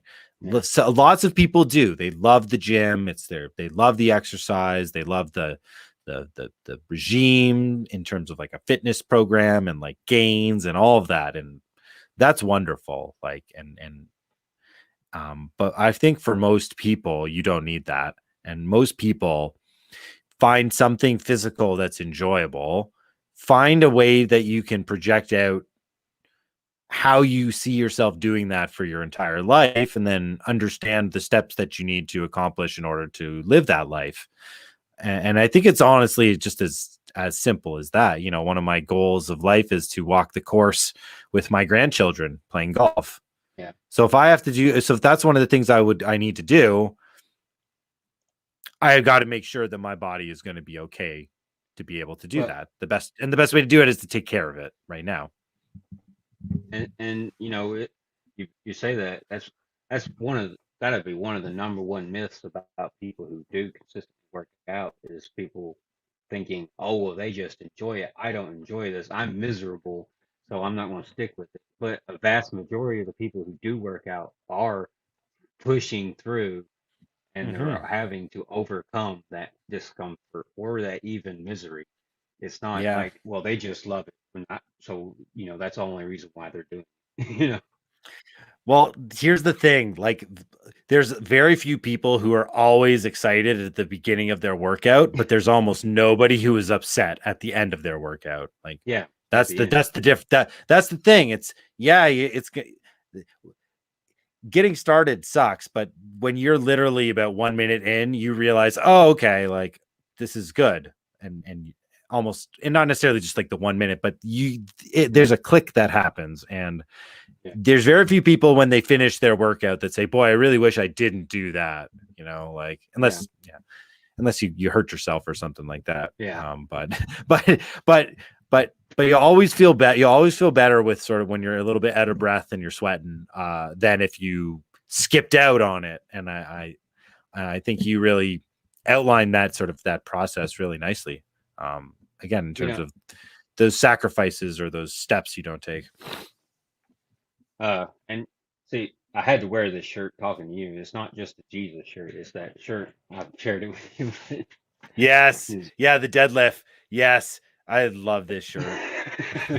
That is incredible. That is incredible. Yeah. I saw that several months ago, and I'm like, I have to have that shirt. And I appreciate it. I appreciate that you wore that for me. That's really awesome. That's just great. Yeah. But yeah, when I do work, and it's so silly how often I undercut myself. Is I know that I feel so much better when I work out. Everything, my whole quality of life is better when I work out. I'll have many moments where I'm like, my body has already decided to move towards it, and then I'm like talking it out of it. And it's just weird how people do that kind of stuff, or I do that. And it's not even just working out. I've had actual moments where I could have moved into a moment of joy, and I actually stopped myself from doing it for some reason. It's like if I realized if I just move to this point, I'm going to actually experience joy, but for some reason, I'm like, no, I'm not moving. Maybe it has something to do with that element of not liking yourself that you were talking about earlier, right? When you're when you're incongruent, right? When you're incongruent with your desire or with your projection of what you should be, that causes a mismatch. So maybe because we all have those places where we know we have what we have to do, right? We all have those weaknesses. Maybe this is the one for you, and we all struggle with that. One of the things that I struggle with in terms of that is just social media, like in general, and what its role is, and what I should be doing, and how I should be approaching it, and I think this is. Well, I have a certain path and I have a certain message and I have things to share, but then I will stop myself and I won't go and put in that sort of effort.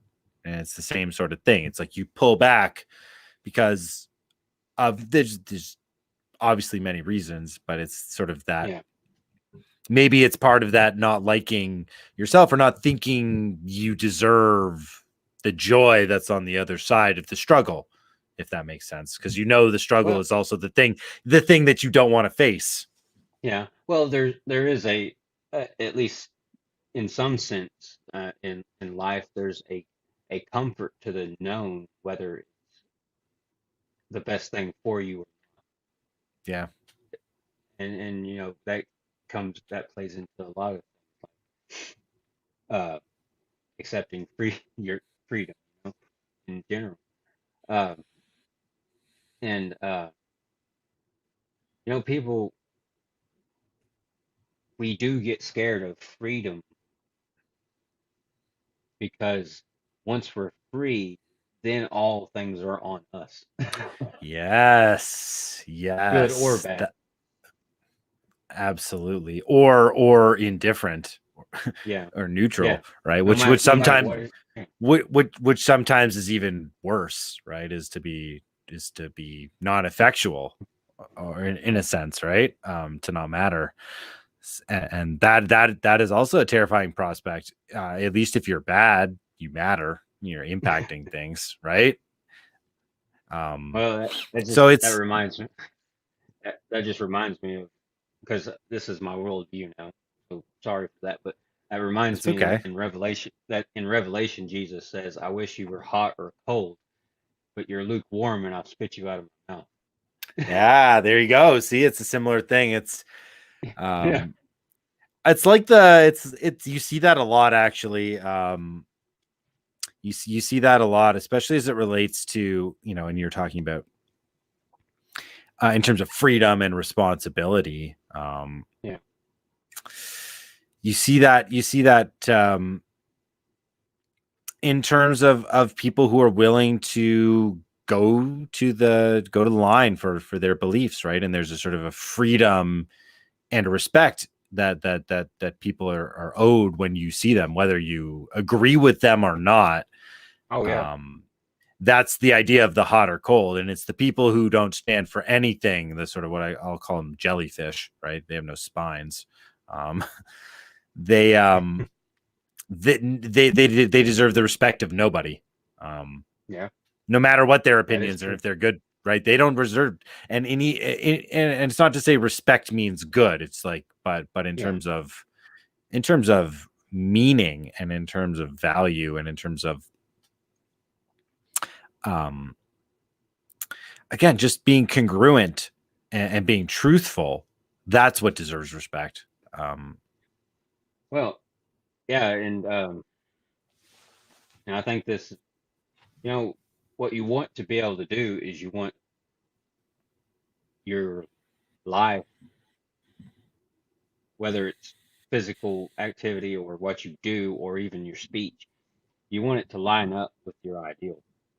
yeah, And the worse those line up, the uh more scattered your life is going to generally be. yeah, absolutely. But well, we've actually managed to talk for 2 hours.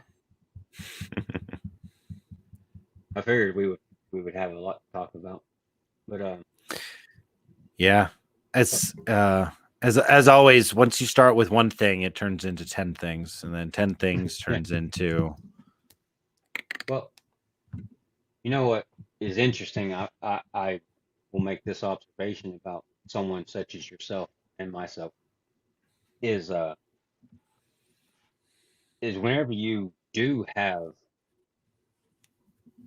a system of beliefs and worldview that you have been intentional about, and you've been intentional about being congruent with, you can talk about it unscripted, without speech. You know, or whatever comes up, you're going to be able to have something to say. absolutely, because it's an authentic reflection of what you do in terms of your Yeah, day-to-day life, both in terms for somebody like me in terms of teaching, and then also and also living it out, and spreading that sort of that positive idea, um, and for someone like you, sharing your journey, sharing your experiences, and sharing your ideas. well, you know, I did before COVID hit. I was doing some prison ministry stuff. We would do it about every 6 months, Yeah, and we would actually go in for 4 days during the weekend, like Thursday through Sunday, and we would spend that time speaking or teaching the inmates about the gospel. And well, the main point of that program is the love of Christ. But and you know what? It's very powerful for a lot of them because a lot of those people have never experienced actual love in their own life. hmm And but in those in that prison ministry, or even some of this, I've done. I've given a couple of sermons even now, where I've taught some Bible study. Is for one, my experience with Jesus has completely changed me. I would have never done anything like a Bible study, or anything like a prison ministry, or anything like a sermon, or anything like this show of talking. people so easily. I would have never. I was always, took the Big Five psychology test, Yep. Yep. Yep. and I scored a 0 on extra. Really. Yeah, I literally scored a 0. But now, my experience with Jesus has not completely changed me, but he's changed. I've changed so much that I've actually led Bible study, gave sermons in prison ministry. But the thing that I'm meaning to get to is in that prison ministry, the number one thing that always happened was the prisoners responded to my authenticity. Yes. That was because what was crazy in that regard is we had a table, right? We were arranging tables to like 4 prisoners to or 5 prisoners to 4 outside people, Mhm. and we would go through these exercises and stuff, and there'd be breaks. At that table, I was talking to 2 of the guys that was at my table, and these guys were, bona fide gang members, right? Been involved in drugs and all kinds of stuff. And I've never even been in handcuffs in my life. Right? The worst I've had is speeding. I did sit in the back of a cop car once because I got in a fight at a grocery store parking lot. So he took me back there for. So I just never been in trouble. Yeah. But I was talking to these guys. We were just having a conversation, and at one point, it was just me and those 2 guys. They stopped, and they were both like, "We need hold up a second. We need to ask you a question." And they're like, "Have you, you been in here?" You know, they were asking if I had been in prison. Yeah. But what's interesting about that is I had been in a sort of prison with my mind. But Mhm. it was that authenticity that struck them. Yeah. And then later on, we do that. We go there one weekend, and we come back the next weekend, kind of do a follow-up wrap-up thing. And so I wasn't scheduled to be one of the speakers in that follow-up weekend, but someone didn't show up, and they're like, "Well, we need somebody." So they handed me this outline of what I'm supposed to discuss, and there was supposed to have been like 4 other speeches after or little presentations after that. And the idea was to go over, basically rehash the information and get the prisoners to talk amongst themselves to kind of to understand it better Mhm. and all that. But after I gave my presentation, like everyone in the room just started talking. I mean, just the whole group started talking. Yeah. And then the leader was like, "Well, I think they've got it. Everything is over." But they were having like the little group discussions. We were going to break up into little groups, but they were having like that with everybody, was just having this discussion. And 1 or 2 of the prisoners after that came up to me and said, "Man, you are so authentic. Never change that." And Yeah. it's just that response to authenticity, because in this world that it's so plastic and fake, Yeah. au- Yep. authenticity is it, it's so attractive. It's so refreshing. The thing that pops into Yeah, my mind is it's like I think it's a basketball saying. It's like it's a sports saying. It says game respects game, right? yeah, Like if you've got it and someone else has it, you just know in terms of like that genuineness, that authenticity, and yeah, that congruence when what you're saying lines up with how you present yourself and what you truly believe on the inside. People gravitate towards it because that's truth, right? That's yeah, you become the embodiment of truth. yeah, Just like when you are a high jumper and you jump over the bar and you clear it and everyone is amazed, that's also an element of truth and congruence. yeah, um and it's why we respect, and you see it in all across all sorts of domains, right? And it's clear when an individual person possesses it. But I think in terms of culture, it becomes muddy, and that's again sort of where the athletic part of it comes in. But it really does highlight that importance of truth in our world now, doesn't it? Right? Yeah. Well, and you know, the thing is it's not to necessarily say that Christianity is true because of that, but you can see that I believe what I'm saying. Exactly. I am showing you my body and my actions are showing you that I believe what I am saying, and that in itself has a great impact on people because Yeah. people can smell. It's easy. It's fairly easy to smell out BS. You know, you can. It Some people are better at it and covering it than others, so sometimes it may take a little while, but it's pretty easy to know when someone doesn't actually believe what they're saying. Yeah, absolutely. And the people who can fool you are the very dangerous people in our society. Yeah, yeah, Right. And you got to yes, watch out for those for those individuals.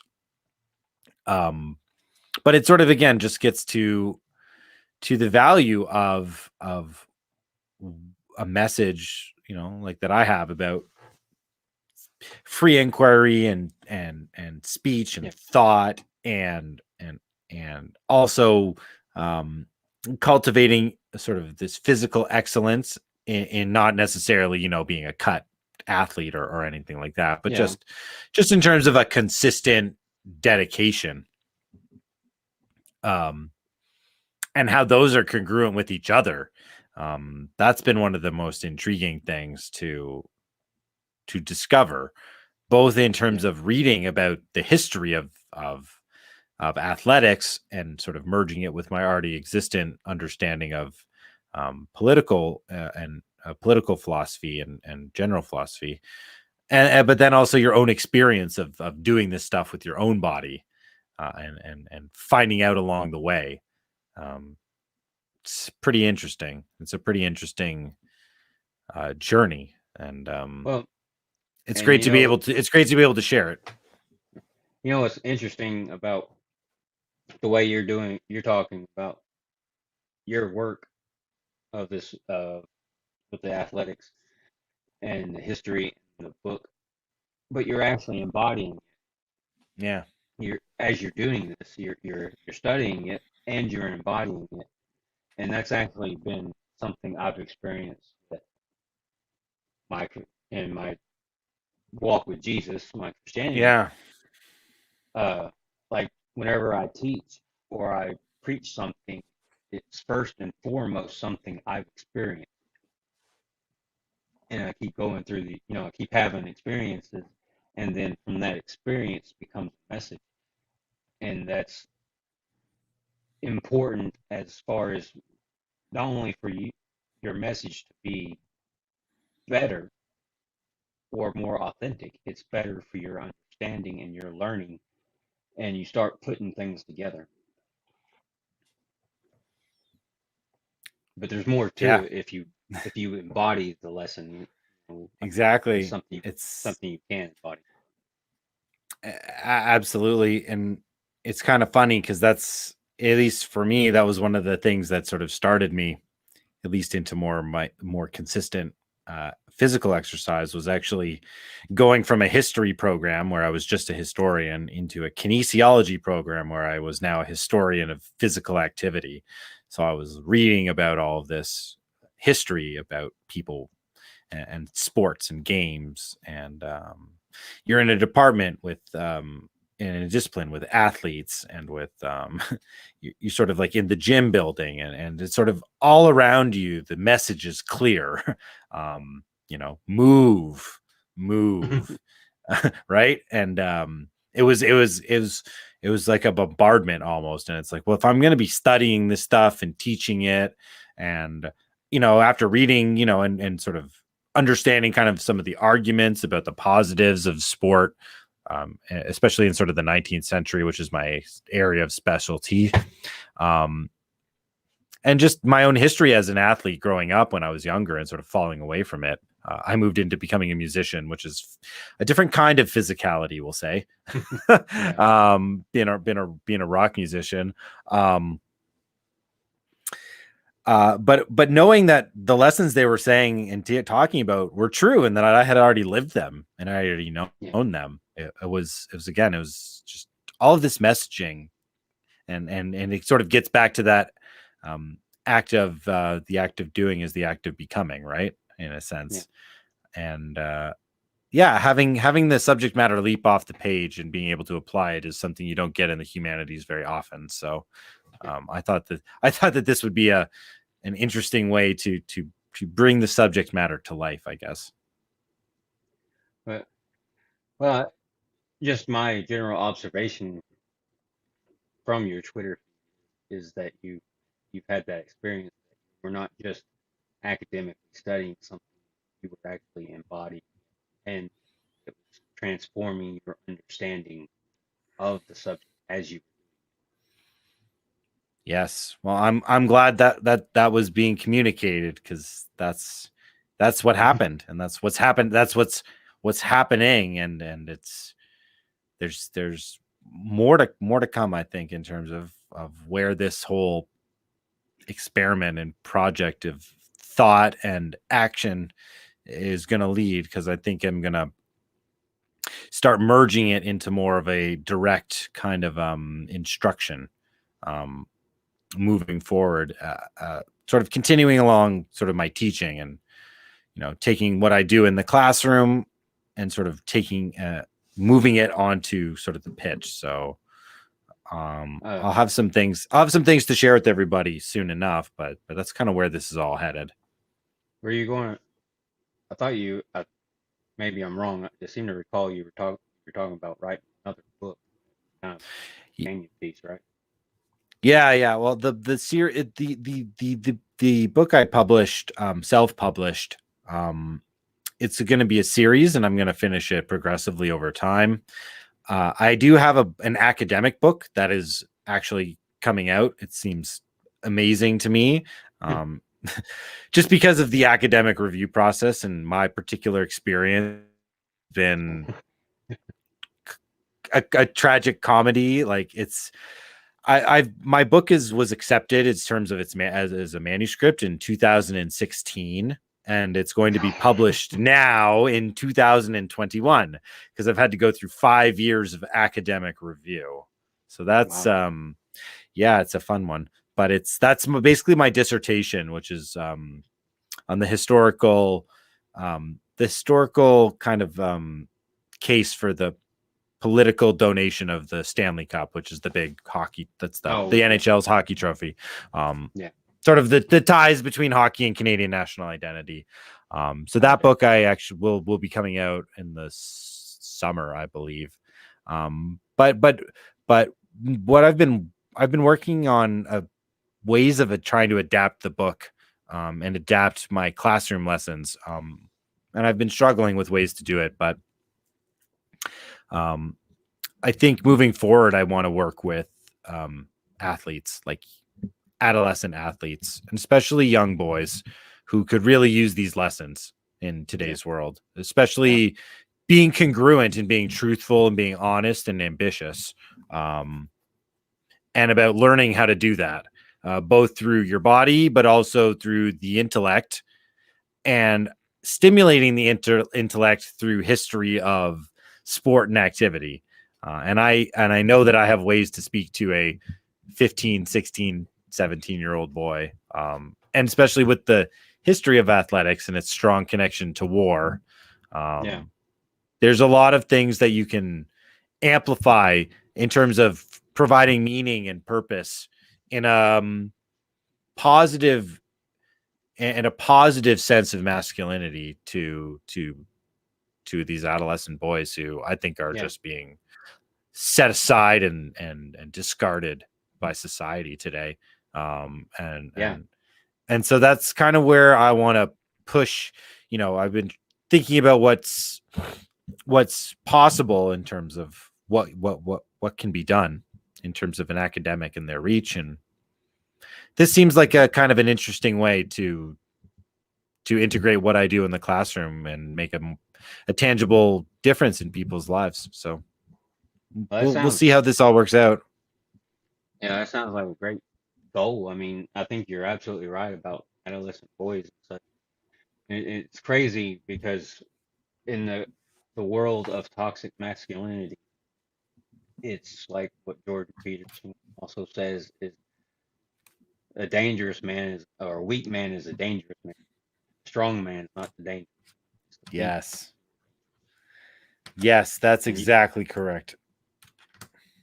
and it's not that toxic mas there is something akin to a toxic masculinity, just like there is something obviously akin to toxic femininity. It's a Mm-hmm. getting to there, and then there's toxic order, and there's toxic chaos. And it's something, anything can go too far in its scope. But I think right now, I mean, the numbers on it is boys are getting way left behind in education. They're way less of of the population. Um, and me and a fella on Twitter mentioned this the other day. Is it's like even on days that are like National Men's Day or whatnot, days that men or boys are supposed to be encouraged, you get people publishing articles about women, you know, and and, and then you've Yeah. got, I mean, there Or is or a are they? bias. Yeah. Hmm? And even what is National Men's Day? What do we celebrate? What is being celebrated? Like, is it traditional elements of masculinity, like toughness or aggression or, protection?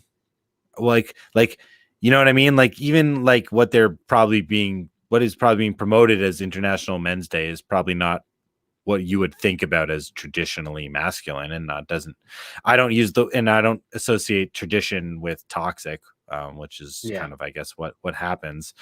But you're right, there is yeah, a toxic masculinity, and the world of sports has often been a place where that toxic masculinity is run a bit rampant. If you think about the excesses of abusive coaches and locker room yeah, bullying, and there's lots of negative things about it. There's no two ways about it.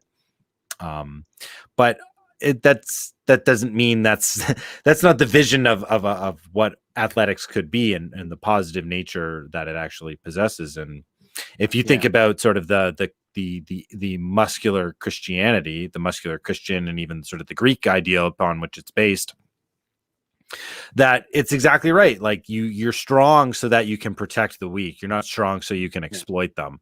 And yeah, that was explicit. That was explicit in the sort of the moral fabric of strength that was tied into athletics. Now, the athletes, sort of like in ancient Greece, they weren't always the best people, so they didn't make false gods out of these people. yeah, But what they did, and this sort of, I think, talks even to the hot and cold and the lukewarm, is that because they had exemplified something extraordinary and excellent about their human spirit, about their own capability, they deserved respect, no matter what their dispositions were. And if they eventually became arrogant and went down sort of the dark road, they still deserved this sort of adulation. yeah, So it all I think is it's all just a part of the trials and tribulations of the human experience. There's no perfect activity. There is no perfect human. Um, and everything is sort of a struggle to find the balance between the good and the bad of it.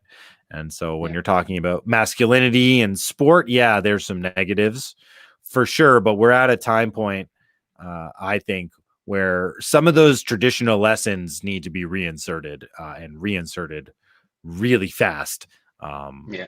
Well, but with updated knowledge. what I think what's going to happen, I mean, is I assume it's actually part of a man in these regards. I don't think it's just a social construct. A Yeah, lot no. of a lot of these things are innate to a man Hmm. and in boys, and what's going to happen is if you just deny the human nature of it, it's going to be toxic. It's going to find its toxic outlet. And it's not just going to disappear. I mean, blank slate, blank. Yeah, uh, exactly. it's not just going to disappear. It's going to come out sideways or even worse. Yeah, absolutely. It's and that's also something in terms of like that's one of the social ideas about sport is it's catharsis. Yeah, well, So yeah, now it can be a positive outlet for these naturally occurring energies and especially the aggressive energies that men produce, historically so. yeah. You want to harness it, focus it in the proper direction. Exactly, and that's sort of like the training idea of sport. And historically, it's connected to two things: it's connected to religion, it's connected to fighting.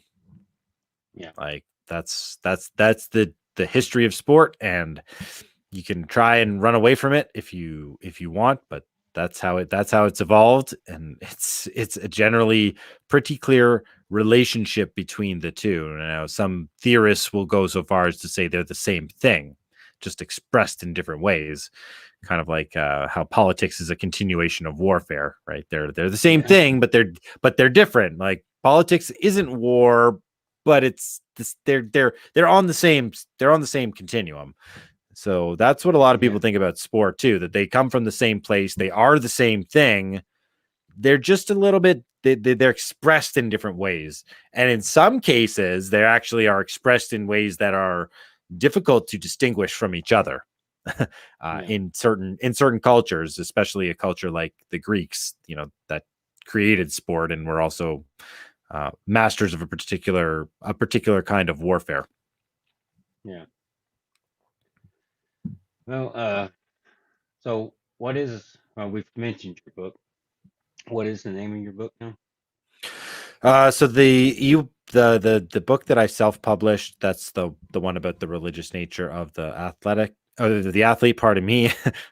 My brain's starting to melt. I was up.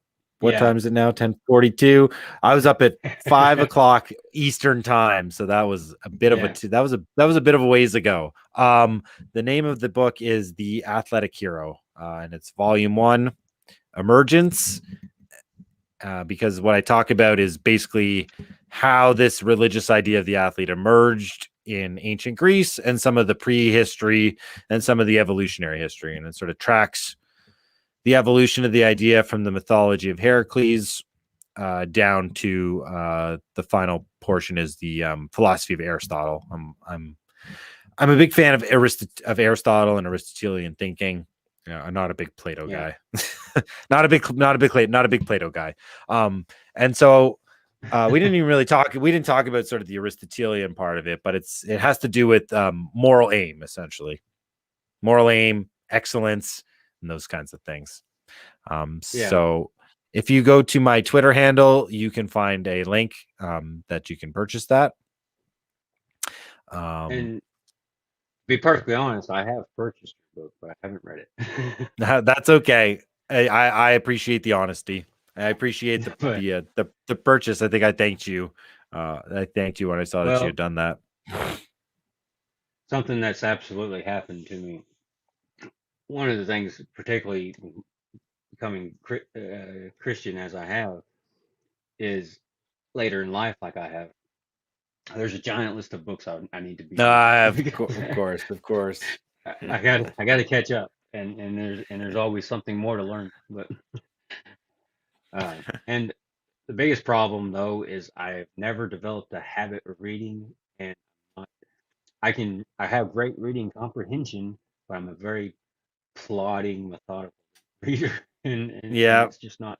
It's kind of like what I guess what you were saying about exercise. It's really not enjoyable for me. It's plodding, but I do comprehend reading well, and there's all kinds of things I really do want to read.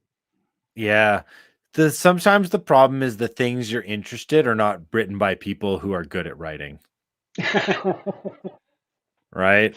And so Yeah. it's interesting, but it's just, it's I wish it just was, I wish they were better at writing. And it's someone who's I would say my writing is, I would call it accessible, but not extraordinarily.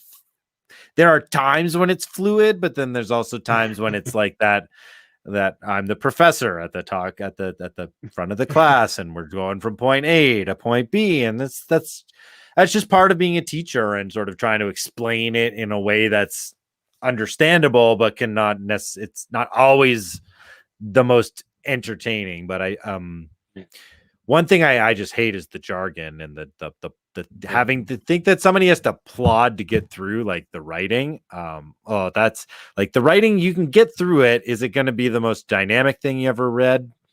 Probably not.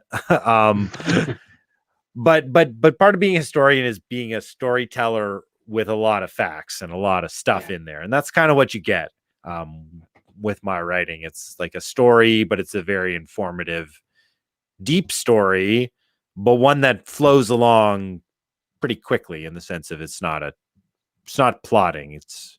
I know what those books are like, and I endeavored to not write one. And if I failed, then at least I tried. At least I was explicit about trying and understanding the problem that comes with people in the academy, and when they try and talk about a few things, generally it's no regard for the people on the other end, and that always bugged me.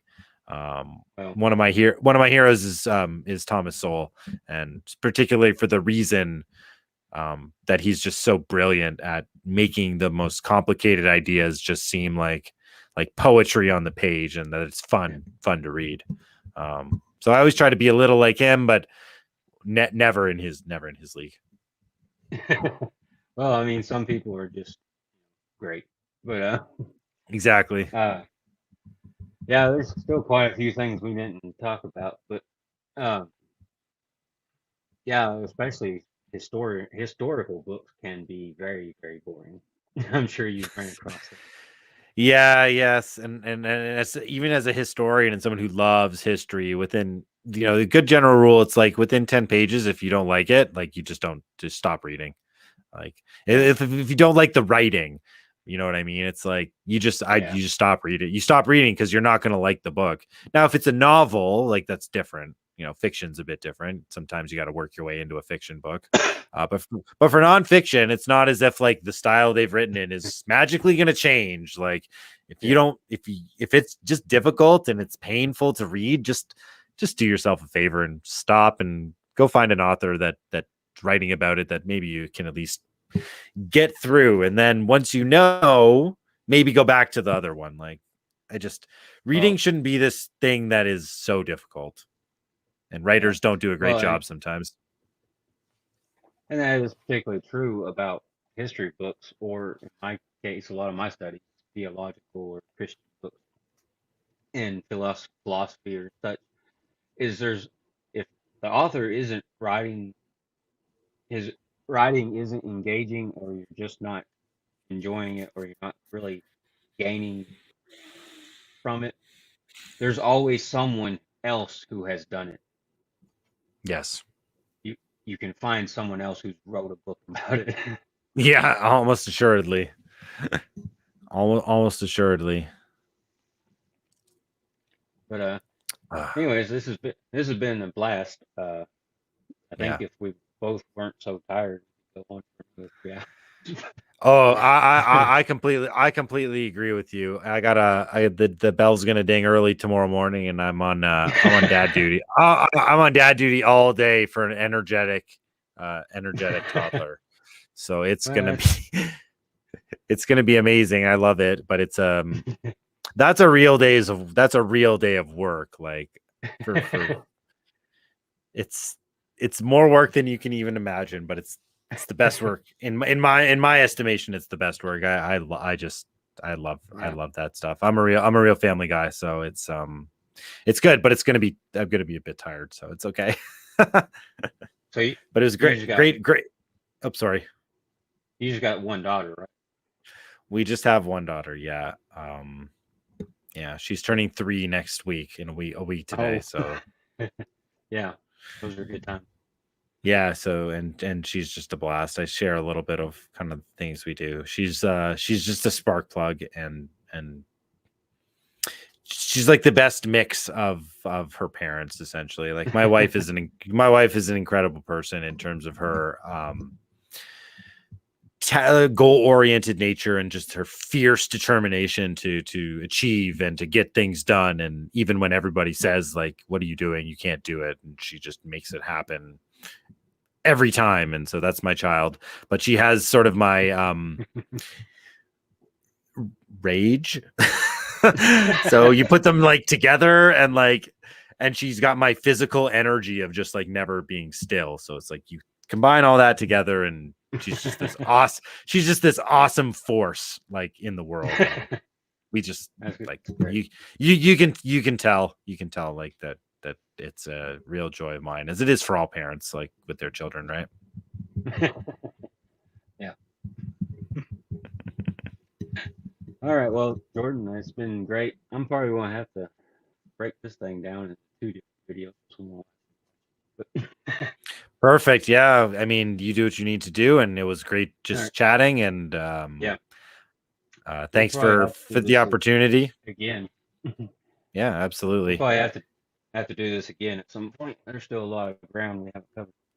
Yeah, absolutely. I'd love that. It was great to just finally get together and be able to talk about some things we've been going back and forth about for a long time. So Yeah, yeah, it was really great. Thanks a lot for the opportunity and for chatting, and hopefully it turns out well. Hopefully I was able to give you some good stuff. I think so. Thank you for coming on and being gracious. You're not gaining anything. I didn't send you any dollar bills, or I don't even have a big channel. But thank you for coming, and I really, really enjoyed this talk, and there's a lot more to come. Anything else you wanted to say? No, I think I'm pretty good. All Just thanks again. right. This was a lot of fun. Yeah, check Jordan out on Twitter. Check out his book. Buy it, even if you don't read it. Buy it. You're perfect for that endorsement. Yeah, even if you don't read it, just buy it. But anyways, Jordan, we're being great, and we'll call it a night. Absolutely. Yeah. Thank well. you. Yeah, absolutely. Same to you and yours, Ron. Talk soon. This is great.